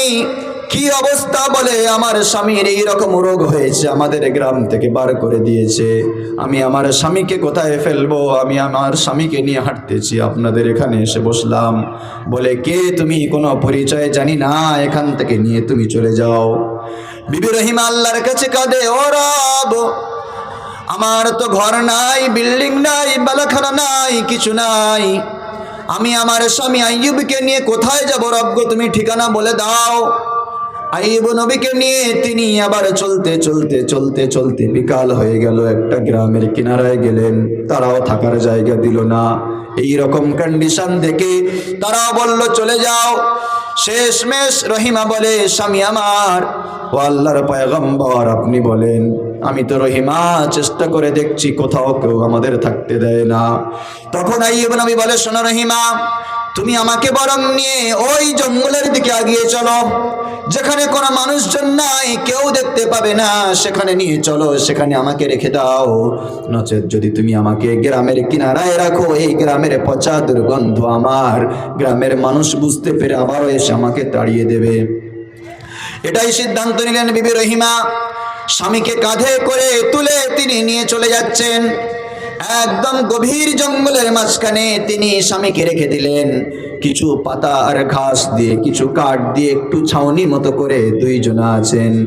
এবারে স্বামীর কাছে বলে, স্বামী, আমরা তো জানটা আছে, কিন্তু খানা নাই, পানি নাই, কি করে বলেন, কি করে আমাদের চলবে? সকাল থেকে বিবি রহিমা আইয়ুব নবীর গায়ে যত পোকা মাকড়, যত যা কিছু ছিল, সব কিছু তিনি সাফ করে 10টা 11টা দুপুর পর্যন্ত তিনি গরম পানি করে আইয়ুব নবীর গায়ে পোকাগুলো একটু ধুয়ে দেয়, ক্ষতগুলো ধুয়ে দেয়, তিনি আরাম পান, একটু হাওয়া বাতাস করে দেয়। এইভাবে কদিন আর চলবে, বেশি তো কিছু নাই। শেষে সিদ্ধান্ত নিলেন যে আমি ভিক্ষে করে আমার স্বামীর জান বাঁচাবো। আইয়ুব নবী বলে, আরে রহিমা, আমি তো পয়গম্বর, আমি তো নবী, নবীদের জন্য ভিক্ষা করা চলে না। বলে, তাহলে আমি লোকের কাছ থেকে কিছু ইনকাম করে আনি, লোকের বাড়িতে কাজ করে কিছু টাকা পয়সা আনি। বলে, হ্যাঁ, ওটা করতে পারো। বিবি রহিমা তিনি কিছুক্ষণ সকালবেলা স্বামীর খেদমত করে স্বামীর কাজকামগুলো বুঝিয়ে দেন। সকালবেলা বুঝিয়ে দিয়ে একটু সূর্য গরম হওয়া ভাব হয়, তিনি জঙ্গল থেকে বার হয়ে যান।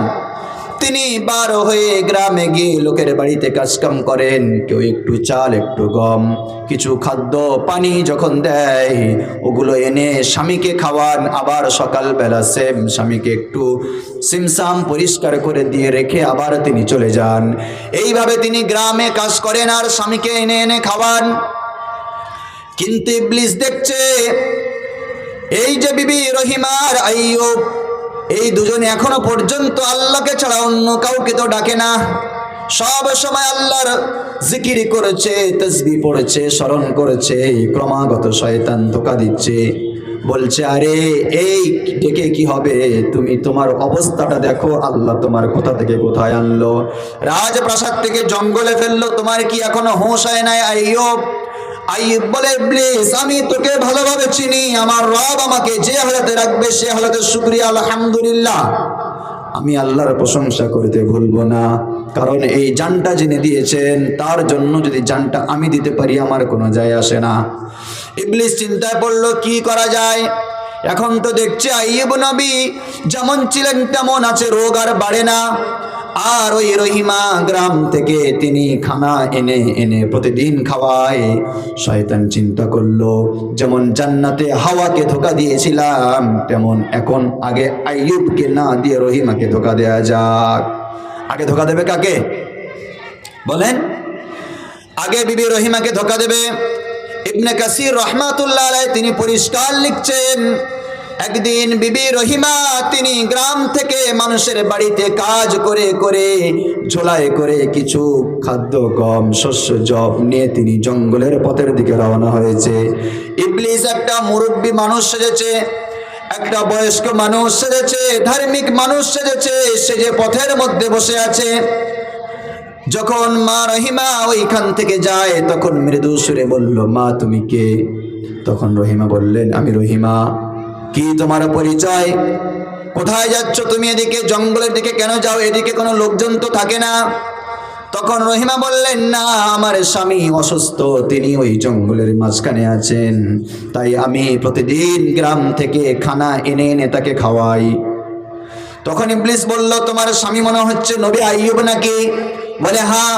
বলে তোমার স্বামীর কি রাজপ্রাসাদ ছিল বিশাল বিশাল? বলে হ্যাঁ। তোমার স্বামীর কি 10 জন সন্তান ছিল? বলে হ্যাঁ। তোমার স্বামীর কি 3টা সুন্দর সুন্দর সওয়ারি হওয়ার জন্য ঘোড়া ছিল? বলে হ্যাঁ। তোমার স্বামীর রাজপ্রাসাদে বহু হাজার হাজার মানুষ কাজ করতো? বলে হ্যাঁ। তখন রহিমা অবাক মানে বললেন, কে আপনি? এতগুলো তথ্য আপনি কিভাবে দিলেন? কে আপনি? আপনার পরিচয় দেন। তখন সেই বৃদ্ধা বলল, ইবলিস তখন বলল, আমি হলাম মুরব্বী আল্লাহওয়ালা মানুষ, আমি সব কিছু জানি, কোথায় কি হয়, এই পৃথিবীতে কোথায় কি ঘটে আমি সব কিছু জানি। আমি সব কিছু আমার নোকে দর্পণে রাখি। আমি বেশ কয়েকদিন দেখছি তোমার স্বামী অসুস্থ হয়েছে, তোমার স্বামীর যে রোগ হয়েছে ওই রোগ সারবে না, ডাক্তার বলেছে। বলে হ্যাঁ। তবে একটা কথা বলি রহিমা, আমার পরিচয় এখন লাগবে না। যদি তুমি আমাকে বলো তোমার স্বামী কি খেলে সুস্থ হবে, কোন মেডিসিনে সুস্থ হবে, সেটা আমি বলে দিতে পারবো। তখন বিবি রহিমা বলল, বলেন। যদি কোনো স্বামী অসুস্থ হয় আর যদি কোনো স্ত্রীকে বলা হয় ওষুধটা বলে দেবো সুস্থ হয়ে যাবে, স্ত্রী আবেগ ভাবে সেদিকে তাকাবে কি তাকাবে না?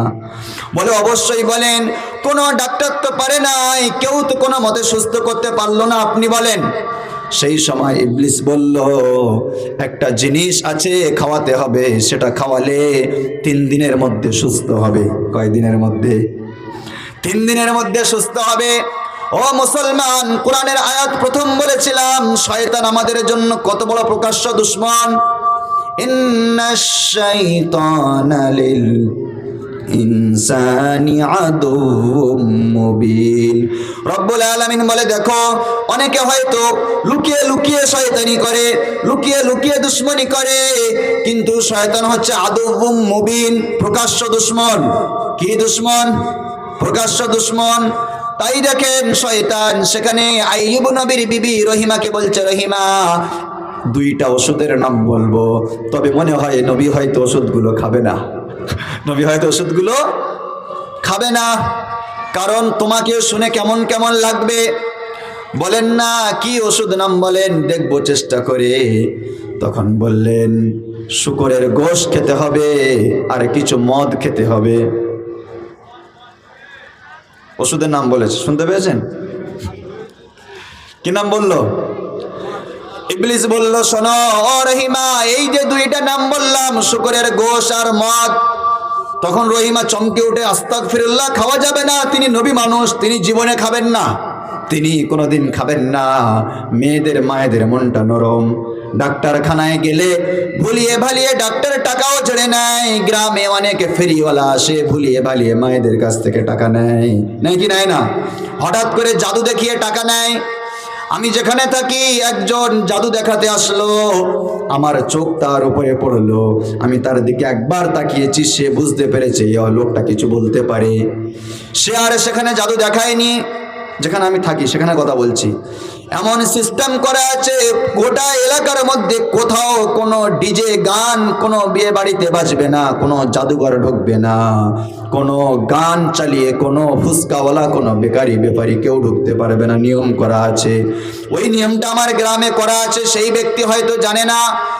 খবর নিলাম সেই ব্যক্তি গ্রামের কিছুটা দূরে গিয়ে জাদু দেখিয়েছে, পাটা কেটে রক্ত ছড়াছড়ি করেছে মিথ্যাভাবে, বাচ্চাদেরকে ভয় দেখিয়ে টাকা নেওয়ার জন্য প্ল্যান করেছে। যখন আমার কাছে খবর দিল কিছু মানুষ, হুজুর সেই ব্যক্তিটা কি করছে দেখেন। আমি গেলাম আর বললাম, কি ব্যাপারে, কি আমাকে জাদুটা দেখান। তখন সে আর জাদু দেখায়নি। আমি বললাম, ঝট করে টাকাগুলো আপনি বার করেন, চালাকি পেয়েছেন এখানে। আলেমদেরকে কি মনে করেছেন এরা যেমন নরম তেমন গরম হয়? এমন ভাবে মিথ্যা জাদু দেখিয়েছে, বাচ্চাগুলোকে পাটা কেটে ছুরি গিতে দিয়ে আমি চোখে দেখেছি। বলছে যদি টাকা না দাও, যে যে বাচ্চা দেখেছে, যে যে মা দেখেছে, তাদের বাচ্চাগুলোর ক্ষতি হবে। বাচ্চারা দৌড়েছে 10 টাকা 20 টাকা করে আনতেই হবে। আমি বলছি টাকাগুলো কেউ দেবে না, যে টাকা দিয়েছো সব টাকাগুলো নাও, আর যদি মনে ভালো লাগে আল্লাহর ঘরে মসজিদে দাও। সে ব্যক্তিটা দেখে অমনি দৌড়, সে আর দাঁড়ায়নি। আমি এখান থেকে বার হয়ে যাও, সোজা বার হও এখান থেকে। চালাকি পেয়েছো? যত জাদু খেলা, ওসব টোটকামো খেলা, সাপের খেলা, জাদু খেলা, বানর খেলা, হ্যান খেলা, ত্যান খেলা, ওগুলো কিন্তু বেধর্মী পাড়ায় দেখায় না, হিন্দু পাড়ায় দেখায় না। জানে হিন্দুরা টাকা দেবে না, কারণ তারা খুব চালাক। মুসলমান দেখে মজা নিয়ে চাল টাকা সব দিয়ে দিল। আমি তাকে বললাম, আপনি যে পা কেটেছেন, আপনি কি আপনার পাটা আমাকে দেখান। সে বলছে, হুজুর ভুল হয়ে গেছে, হুজুর কিছু বলবেন না। আমি বললাম, আপনি একটা যুবক টাটকা ছেলে, আপনি কেন এখানে চাল দেখিয়ে মায়েদের টাকাটা আপনি নিলেন? কেন আপনি চালগুলো তুললেন? এগুলো কি হারাম টাকা, এগুলো কি হারাম চাল? যখন বললাম, সে তখন হাতে পায়ে ধরে নিয়েছে। সে বলছে, হুজুর আমি যত জায়গায় যাই কেউ আমাকে এমন রোকে না, আমার মহল্লায় এমন নিয়ম করা আছে। আমি বলেছি, আমি যদি ইমাম হই, ইমামের মতো ইমাম হতে হবে আমাকে, নচেত আমি ইমামতি করবো না এখানে। তারা সত্যি এত সম্মান, শ্রদ্ধা, ভালোবাসা দিয়ে রাখে, যেটা আপনাদেরকে বোঝাতে পারবো না। ইমামদের কি কদর, সেটা এত অল্প বয়সে আমি পেয়েছি, আমি জানি। এত আমাকে তারা খেয়াল রাখে। এমনকি এই যে নতুন বছর পড়লো 2025 সাল, হ্যাপি নিউ ইয়ার বলে লেখা হয় না রাস্তায়, তো রাত্রে আমি গাড়ি নিয়ে যাচ্ছি, গাড়ি লাইট পড়েছে, দেখি কে লিখে রেখেছে হ্যাপি নিউ ইয়ার। সকালবেলা পুরো টিম গিয়ে খবর নিল কারা লিখেছে, কোন বাড়িওয়ালা লিখেছে। যারা যারা লিখেছে তাদেরকে দিয়ে ঝাঁটা দিয়ে সেই লেখা মোছানো হয়েছে। এটা মুসলমানের জন্য নতুন ইয়ার্স নয়, মুসলমানের নতুন বছর হচ্ছে মুহররম। এটা হচ্ছে খ্রিস্টানদের কালচার। মোছো, এটা মুছেছে আমার সামনে তারা। 2022 সালের কথা বলছি, 22 সালে। ওটা বুঝতে পেরেছেন? এবার শোনেন, ইবলিসকে যখন ইবলিস এমন পরামর্শ দিল রহিমাকে, শুকরের মাংস খাওয়া লাগবে আর মদ খাওয়া লাগবে, তখন রহিমা বলল হবে না। তখন ইবলিস আবার যুক্তি দিল, আরে রহিমা তুমি মেয়ে ছিলে, তুমি বুঝবে না। ওই মেয়েদেরকে বোঝাচ্ছে, তুমি বুঝবে না, রোগের জন্য একবার খাওয়া জায়েজ, রোগের জন্য একবার খাওয়া জায়েজ, একবার খেলে অসুবিধা নাই, তুমি চলে যাও, স্বামীকে গিয়ে বলো। এবার বিবি রহিমা বুঝে নিয়েছে, শয়তান ভাবছে বেশ কবজা হয়েছে, নবীকে এবার শুকরের মাংস আর মদ খাওয়ানো যাবে। ইমানটা নষ্ট করবে না, তাই না? ও তো আল্লাহর কাছে চ্যালেঞ্জ করেছে প্লিজ, কিভাবে নবী আইয়ুবের ইমানটা নষ্ট করা যায়। এবার আইয়ুবের কাছে গিয়ে বলছে, বিবি রহিমা শোনো, আমার স্বামী, আমি আসার সময় রাস্তায় একজন দরবেশের সঙ্গে দেখা হলো, খুব আল্লাহওয়ালা মানুষ, আমাকে পরামর্শ দিয়েছে। রহিমা আমি সব জানি, আর আমি দেখলাম হযরত সবগুলো সে বলে দিচ্ছে, আপনার নাম সহ আপনার বায়োডাটা সব সে জানে। সে বলল, আপনার চিকিৎসা করতে গেলে 2টা জিনিস লাগবে, আপনি যদি পারমিশন দেন তাহলে 2টা জিনিস আমি আনি।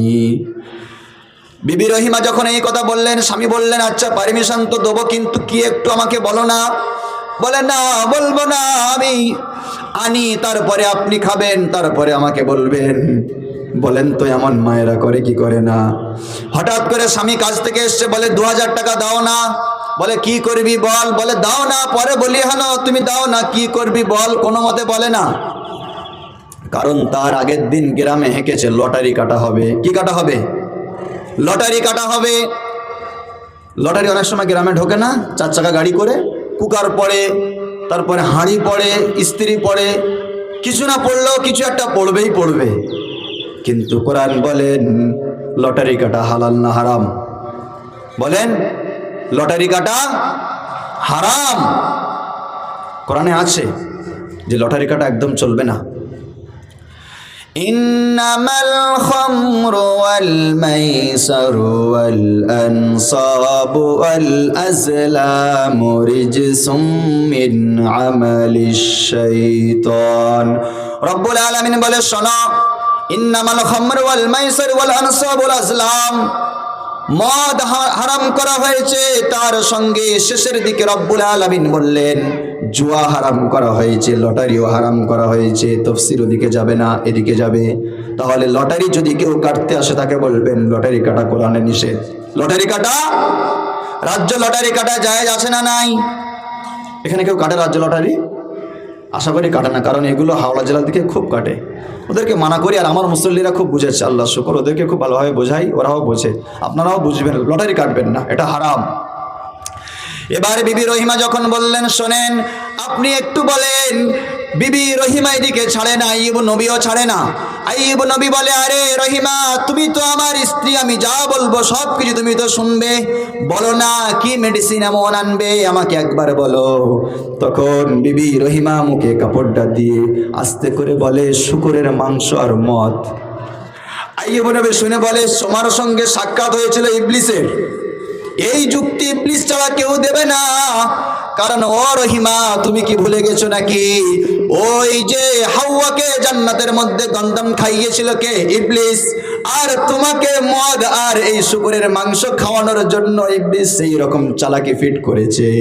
আমি বুঝেছি মরে যাব, তবুও ওই রকম মেডিসিন খাবো না। সুবহানাল্লাহ। যদি আপনাকে কেউ বলে হয় উল্টা পাল্টা কিছু বল, না তো তোকে গোশ খাইয়ে, না তো তোকে মদ খাইয়ে দেব, এরকম আমরা অনেক সময় মোবাইলে ভিডিও দেখি না? আমি হয়তো মাইকে বলছি না, এটা বল, না তো তোকে এক্ষুনি গর্দান উড়িয়ে দেব। অনেক সময় নির্যাতন করে না সংখ্যালঘুদের উপর কিছু ভাইরা? করে কি করে না? সেই সময় আপনি কি বলবেন বলেন? হ্যাঁ ভাই, তুমি ভাই যা বলো ভাই আমি বলে দিচ্ছি। কিন্তু যার ইমানটা পাকা থাকবে সে বলবে মাথা খারাপ নাকি, জানটা নিবি, তবু সেটা বলবো না। এমন হয় কি হয় না?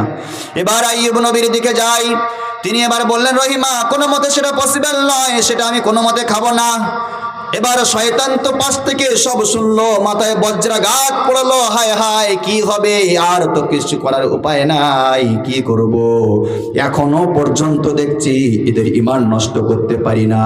একটা কথা স্মরণ করাই, যখন আইয়ুব নবীর রাজপ্রাসাদ ধ্বংস হয়েছিল তখন থেকে নিয়ে জঙ্গলে আসা পর্যন্ত 15 বছর কেটেছে। কত বছর কষ্টে কাটছে? কত বছর কাটছে? 15 বছর এমন কষ্টে কাটছে, তবুও ইবলিস আইয়ুব নবীকে কোনো দিক থেকে ঈমান নষ্ট করতে পারে না। এবারে শেষে ইবলিস একটা ফের বুদ্ধি মারলো, দাঁড়া, ওই যে বিবি রহিমা গ্রামে গ্রামে গিয়ে মানুষের বাড়িতে কাজ করে, কাজ ওর বন্ধ করব।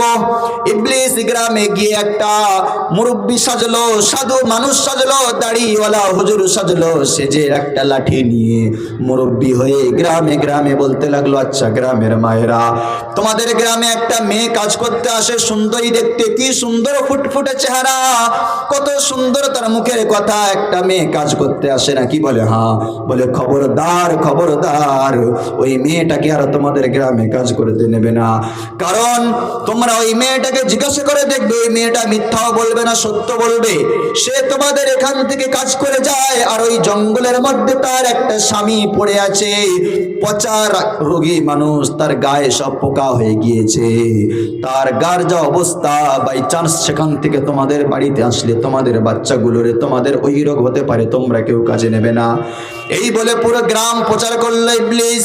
হঠাৎ করে পরের দিন সকালবেলা মা রহিমা যখন গ্রামের মধ্যে আসলো, কেউ আর কাজে নেয় না। কেউ নেবে? বলেন, কেউ আর কাজে নেয় না। বিবি রহিমা চিন্তায় পড়ে গেলেন, আল্লাহ, এতটুকু তো কাজ করে খেতাম, মানুষের বাড়ি থেকে কাজ করে বাসন থালা মেজে ঘর সাফ করে আমি আমার স্বামীর মুখে রাত্রেবেলা কিছু খানা দিতাম, কিন্তু ইবলিস এই যে কাজটা করলো, আমি তো আর কিছু করতে পারবো না। এইভাবে মন খারাপ করে চিন্তা করে তিনি বাড়ির দিকে রওনা হতে লাগলেন, জঙ্গলের দিকে। হঠাৎ করে যাওয়ার সময় রাস্তায় একটা বিশাল একটা ঘর দেখতে পান। সেই ঘরের মধ্যে তিনি চিন্তা করেন, হয়তো এই ঘরে হয়তো আমার এই খবর আসে নাই, এই ঘরে যাই, গিয়ে দেখি এরা আমার কাজে নেয় নাকি। সেখানে গিয়ে বললেন, মা, আমি রহিমা, আমার স্বামী বড় অসুস্থ, আপনার ঘরে যদি কোনো কাজ থাকে আমাকে বলেন, আমি আপনার ঘরে কাজগুলো করে দেই, তার দরুন আপনি আমাকে কিছু খানা পিনা দেবেন, সেগুলো আমি নিয়ে যাব। সেই সময় সেই বাড়ির মা বলে, ও মেয়ে, আমার বাড়িতে কোনো কাজ নাই, আমার বাড়িতে কোনো কাজ করা লাগবে না, তোমার চলে যাওয়া লাগবে, আর কোনো কাজ আমার বাড়িতে নাই, তুমি এখন চলে যাও। রহিমা মাথা নিচু করে মৃদু স্বরে কান্না ভরে তিনি সেখানে দাঁড়িয়ে বলছে, মা, আমি বড় অসহায়, আমি বড় ফকিরিনী, হতভাগিনী, আমার দুনিয়াতে স্বামী ছাড়া আর কেউ নাই, আমি খেতে পাই না পাই, আজকের সারা দিন হয়ে গেল, একটাও বাড়িতে কাজ পাই নাই, আমার স্বামী জঙ্গলে পড়ে আছে, মা, যদি আপনি কিছু কাজ দিতেন, আমি কিছু কাজ করে আপনার কাছ থেকে বিনিময়ে কিছু নিতাম। ওই মেয়েটা বলল, মা, তোমার কাজ করা লাগবে না, আমি তোমার কিছু দিচ্ছি, চাল আর গম তুমি নিয়ে যাও। ওই মেয়েটা চাল আর গমটা মা রহিমাকে দেওয়ার জন্য প্রস্তুত হয়ে গেল। হঠাৎ করে ইবলিস আবার একটা বৃদ্ধা মানুষ, একটা পীর সাহেবের রূপ ধরে ওই বাড়ির মহিলার গেটের সামনে বসে বলে, এই মেয়ে, তুমি কেন এখনো এখানে এখনো ভিড় করছো কেন? তোমাকে তো বার হতে বলা হয়েছে, তোমার স্বামীর এই রকম ব্যাধি, তুমি কেন এই বাড়িতে এসেছো? বিবি রহিমা মনটা খারাপ করেন, বলে কোথায় যাব, কি করব, স্বামীটা কি না খেয়ে মারা যাবে নাকি? 15 বছর এই কষ্টের মধ্যে আছি। বলল হ্যাঁ, একটা শর্ত আছে, তোমার চাল গম একদিন কেন 3 দিনের দেবো, একটা শর্ত আছে, মানবে নাকি? সেই সময় রহিমা বললেন, বলেন কি শর্ত মানবো? তখন বলল একটা শর্ত, তোমার মাথার চুলগুলো সব কেটে দিতে হবে, তারপর তোমাকে 3 দিনের চাল আর গম খাদ্য দিয়ে দেব। সম্ভব? বলেন। আলোচনাটা বুঝে আসছে ঠান্ডা মাথায়? বিবি রহিমা চিন্তায় বিভোর, আল্লাহ আমি আমার এই চুল কি করে কেটে দিতে পারি? একটা মায়ের কাছে, মেয়ের কাছে তার চুলের কতটা মর্যাদা সেটা মায়েরা জানেন, তারা সব কিছু হারালেও চুল কি হারাতে চায় না। সেই সময় রহিমা বললেন, কিভাবে সম্ভব, আমি কিভাবে দেব?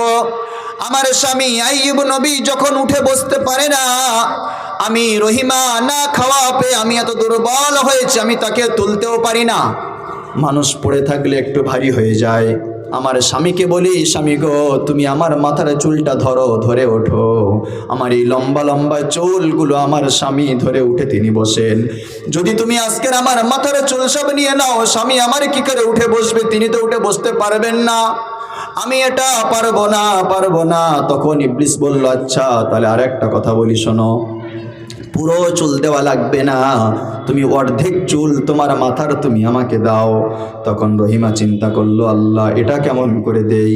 আবার চিন্তা করে, খোদা আমার সৌন্দর্য হারিয়ে যায় যাক, আমার স্বামীটার জানে বাঁচুক, চুল আবার বড় হবে, স্বামীটা যেন জানে বাঁচে। এই চিন্তা করে তিনি অনেক কষ্টের, অনেক চিন্তা ভাবনা করার পর শিকার হলেন। যখন শিকার হলেন, ঠিক আছে আমার চুল কেটে নেন, অন্তর চায় না, দিল চায় না, সিনা ফেটে যায়। তিনি স্বীকৃতি নয়, কোনো দিক থেকে মন চায় না। একবার তিনি স্বামীর কথা ভাবেন, একবার নিজের দিকে ভাবেন, আল্লাহ আমার স্বামীর জন্য আমার কতই না কষ্ট সহ্য করতে হচ্ছে। গ্রাম ছেড়েছি, শহর ছেড়েছি, খানা পিনা ঘর বাড়ি সব ছাড়লাম, এখন আমার মাথার চুলটাও কেটে নিচ্ছে আমার স্বামীর জন্য। আল্লাহ আমার স্বামীকে আপনি সুস্থ করে দেন। এইভাবে দোয়া করেছে। আর ওই বাড়ির মেয়েটা বিবি রহিমার মাথার চুলগুলো কাঁচি দিয়ে অর্ধেক কেটে নিয়েছে। এইভাবে কেটে নেওয়ার পরে বিবি রহিমা চুলগুলো হাতে নেয় আর দেখে চুলগুলো কেমন ছোট ছোট লাগে। চুলগুলো তিনি দুপাট্টার মধ্যে ঢেকে দিলেন। চাল আর গম যা কিছু দিয়েছিল খানা, সেগুলো নিয়ে চোখের পানি মুছতে মুছতে জঙ্গলের পথে রওনা স্বামীর দিকে যাচ্ছেন। এদিক থেকে ইবলিস, তার আগে আইয়ুব নবীর কাছে একজন সাধু পুরুষ ছেড়ে গিয়েছে, একদম সম্পূর্ণ তার ফিটনেস চেঞ্জ। গিয়ে বলছে, ও নবী আইয়ুব, তুমি তোমার বিবি রহিমা, তুমি তাকে খুব সতী নারী বলে মনে করো, তুমি কি জানো সে কত বড় অন্যায় করেছে? বলে কি অন্যায় করেছে? বলে সে তোমার জন্য প্রতিদিন যে চাল গম খানা আনে, তুমি কি জানো সে কিভাবে আনে? বলে না আমি তো জানি না, আমি জানি রহিমা কাজ করে, লোকের বাড়িতে বাসন থালা মেজে মেজে সেগুলো আনে। সেই সময় ইবলিস বলল, এটা মিথ্যা কথা, আমি বলছি প্রমাণ, তুমি আজকের মিলিয়ে দেখে নেবে রহিমা কিভাবে গ্রাম থেকে সে চাল আর গম আর খানা পানি তোমার জন্য আনে। প্রত্যেক দিন যায়, গিয়ে লুকিয়ে লুকিয়ে লুকিয়ে লুকিয়ে লোকের বাড়ি থেকে সে চুরি করে, চুরি করে চুরি করে তোমাকে এনে খাওয়ায়, তুমি একজন নবী চুরি করা মাল খাও। এইভাবে আইয়ুব নবীর মাথাটা গরম করে দিচ্ছে ইবলিস। আর আজকের একটা প্রমাণ তোমাকে দিচ্ছি, দেখবে তোমার বিবি রহিমা চুরি করে আজকের ধরা পড়েছে, মানুষ তার মেরে মাথার চুলটাও কেটে নিয়েছে, তুমি দেখবে, যদি কথা বল হয় তুমি আমাকে বলবে। এই বলে ইবলিস চলে গেল। আইয়ুব নবী চিন্তা করে, হায় রে, এটা কি হতে পারে নাকি? একবার ভাবে রহিমা তো এমন কাজ করতে পারে না, আবার ভাবে না করারও কি আছে, আমি তো দেখি না। হঠাৎ করে আস্তে আস্তে যখন কান্নার আওয়াজ ভেসে আসছে আইয়ুব নবীর কানে, দেখছে রহিমার কান্নার আওয়াজ। যখন বিবি রহিমা স্বামীর কাছে আসলেন, স্বামী রহিমার দিকে আর তাকায় না, অন্যদিকে তাকিয়ে আছে, সালাম দেয়, সালামের জবাবও দেয় না, রহিমার সাথে কথাও বলে না। রহিমা যখন বলে আপনি কেমন আছেন, বলে যেখান থেকে এসছো সেদিকে চলে যাও। কিতাবের মধ্যে ইবনে কাসির রাহমাতুল্লাহ আলাইহি তিনি লেখেন, ওই সময় গাছের পাতাগুলো যেমন ঝংঝং করে পড়ে যায়, মা রহিমা সারাদিন খানা নাই, পানি নাই, পেটে কোনো দানা নেই, মাথার চুলটাও কেটে নিয়েছে, দাঁড়াতে যেন আর পারে না, মুখে কোনো ভাষা নাই, কোনো শব্দ নাই। স্বামীর জন্য এত কষ্ট করে আসলো, সেই স্বামী বলছে চলে যা। তিনি আর কিছু বলতে পারলেন না, তিনি শুধু বললেন জি হযরত, এইটুকু শুধু বলেছেন। আবার আইয়ুব নবী বলছে আমার নাম ধরো, ডাকবে না তুমি, তোমাকে অনেক ভালো ভাবতাম, আজকের তোমার নামে যা শুনলাম, তুমি আমার আর নয়, তিনজন তো চলে গিয়েছে, তুমি যে আমাকে এমন ধোঁকা দিয়ে ধোঁকামূলক আচরণ করবে এটাও আমি আইয়ুব ভাবতে পারি নাই। তিনি বলেন কি হয়েছে স্বামী আমাকে বলেন। তখন আইয়ুব নবী বলে তোমার সঙ্গে কোনো কথা নাই। এমন হতে হতে অনেকক্ষণ সময় হয়ে গেল। সময় হয়ে যাওয়ার পরে বিবি রহিমা আর দাঁড়াতে পারেন না, তিনি স্বামীর কাছে গেলেন। স্বামী আমার বলেন কি হয়েছে, কেন আপনি এত মন খারাপ করেন? সেই সময় আইয়ুব নবী বলল আমার কাছে এসো। কাছে আসলো, রহিমার মাথায় হাত দিয়ে দেখলো মাথার চুলগুলো অর্ধেক নাই। বলল আমি যা ভেবেছিলাম তাই, তোমার আজকের এই মুখটা এত কান্না ছল কেন, কেন এত তুমি কাঁদছো, আর তোমার মাথার চুলটা কেন কাটা? তুমি চুরি করেছো, ধরা পড়েছো, তোমাকে মারধর করেছে তাই কাঁদছো, তোমার মাথার চুল কেটেছে। আমি নবী তোমার হাতের কোনো খানা পানি দানা আর কিছু খাবো না। তুমি যে আমাকে চুরি করা মাল খাওয়াও, আমি সুস্থ যদি হয়ে যাই তোমাকে 100 বার বেত্রাঘাত করব, আমি কথা দিলাম। বিবি রহিমা চিন্তায় মাথা খারাপ হয়ে যায়, রব্গ কি হলো আর কি হলো, কি আমি করলাম, আর আমার স্বামী আমার উপরে কি এমন ধারণা করলো?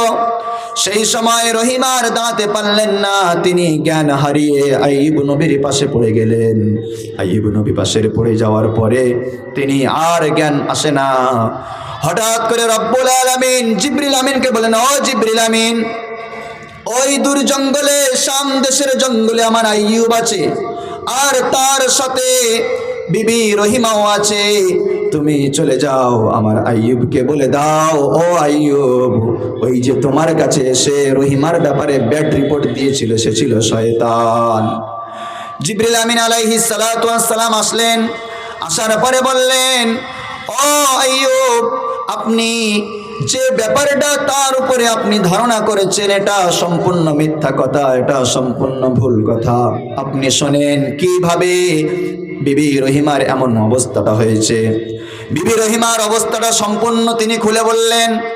বলার পরে মৃদু সুরে রহিমাকে ডাক দেন, আইয়ুব, ও রহিমা ওঠো, আমার ভুল হয়েছে, আমি বুঝতে পারিনি।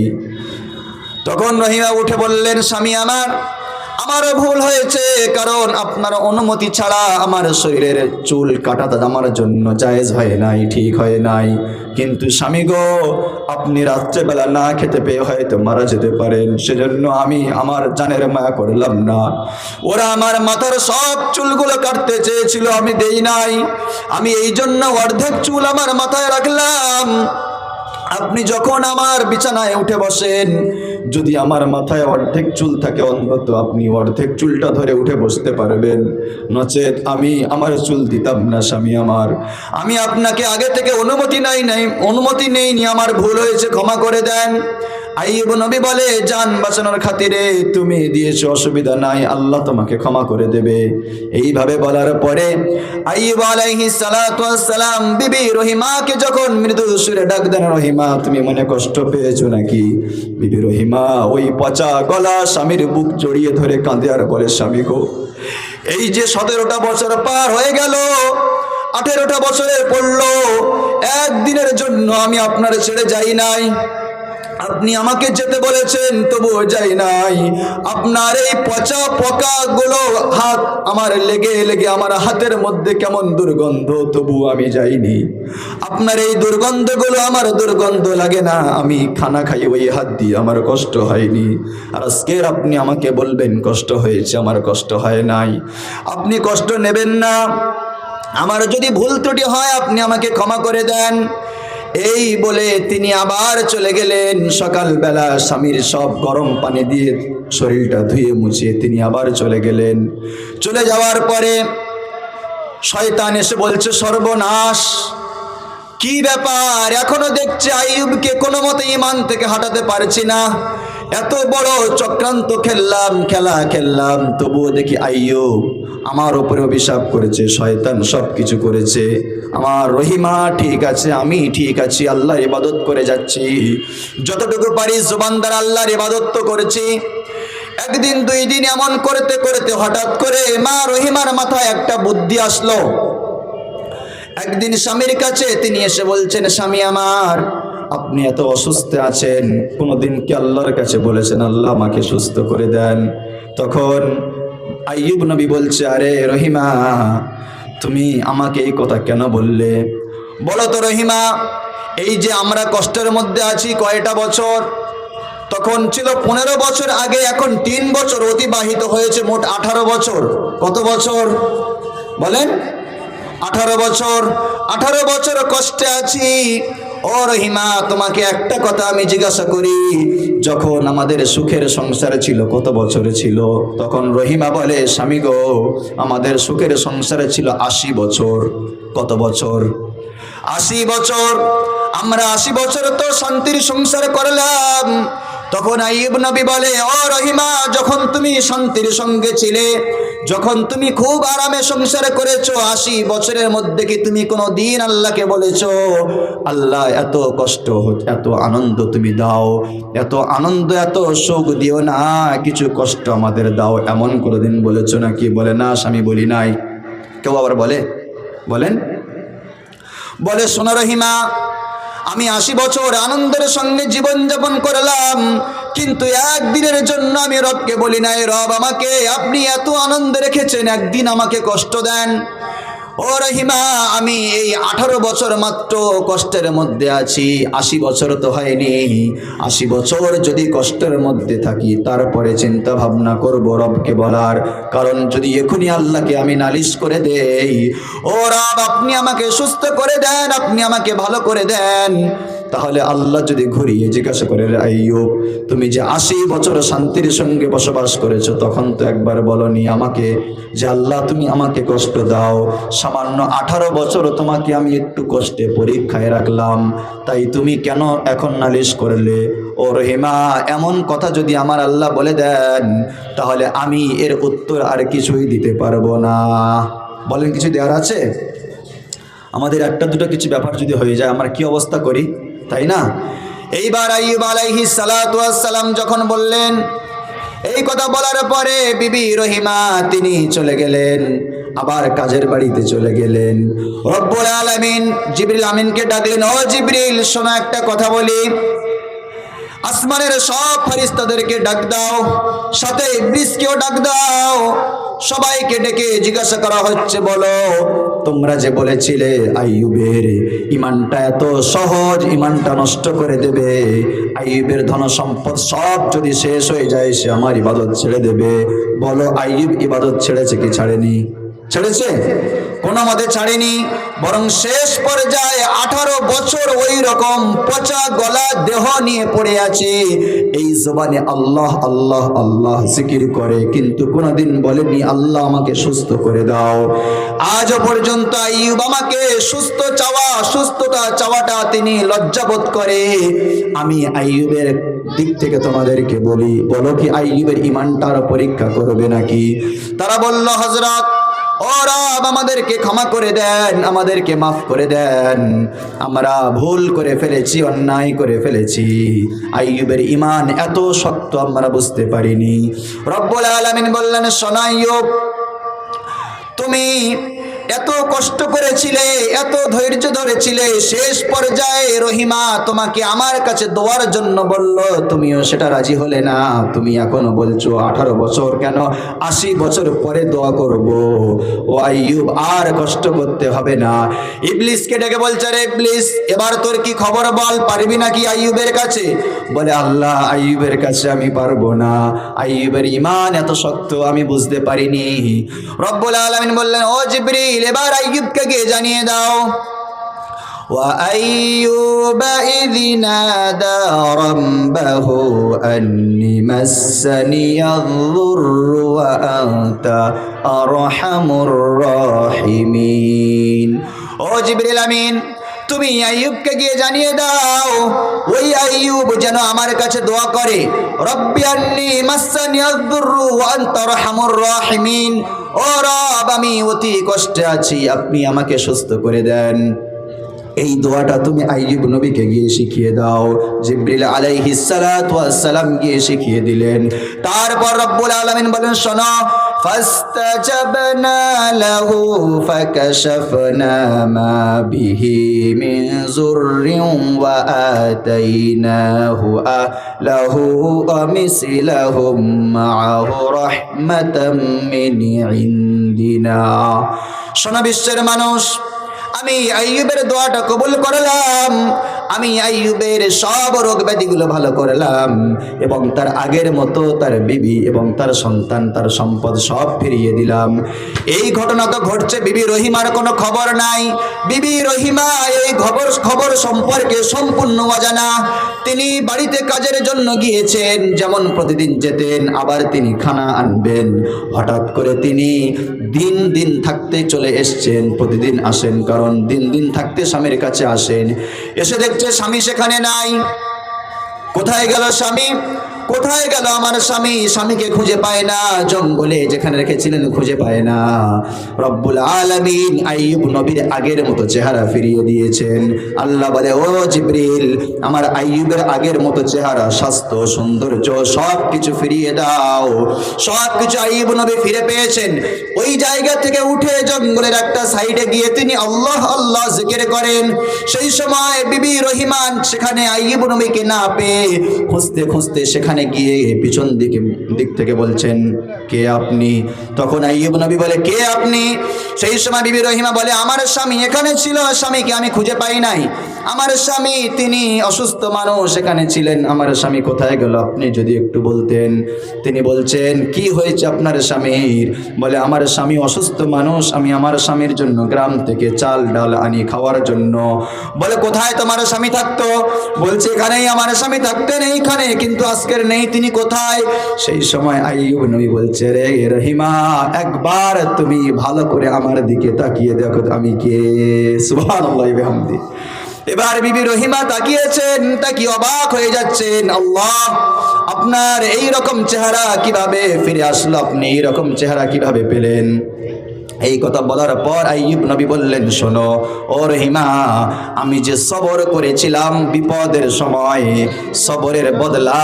যিনি দেন তিনি কে রব্বুল আলামিন বলে শোনো গোলাম ওয়াসবিরু ইন্নাল্লাহা মা'আস সাবিরিন তোমরা সবর করো কারণ সবরকারীর সঙ্গে কে আছেন আল্লাহ আছেন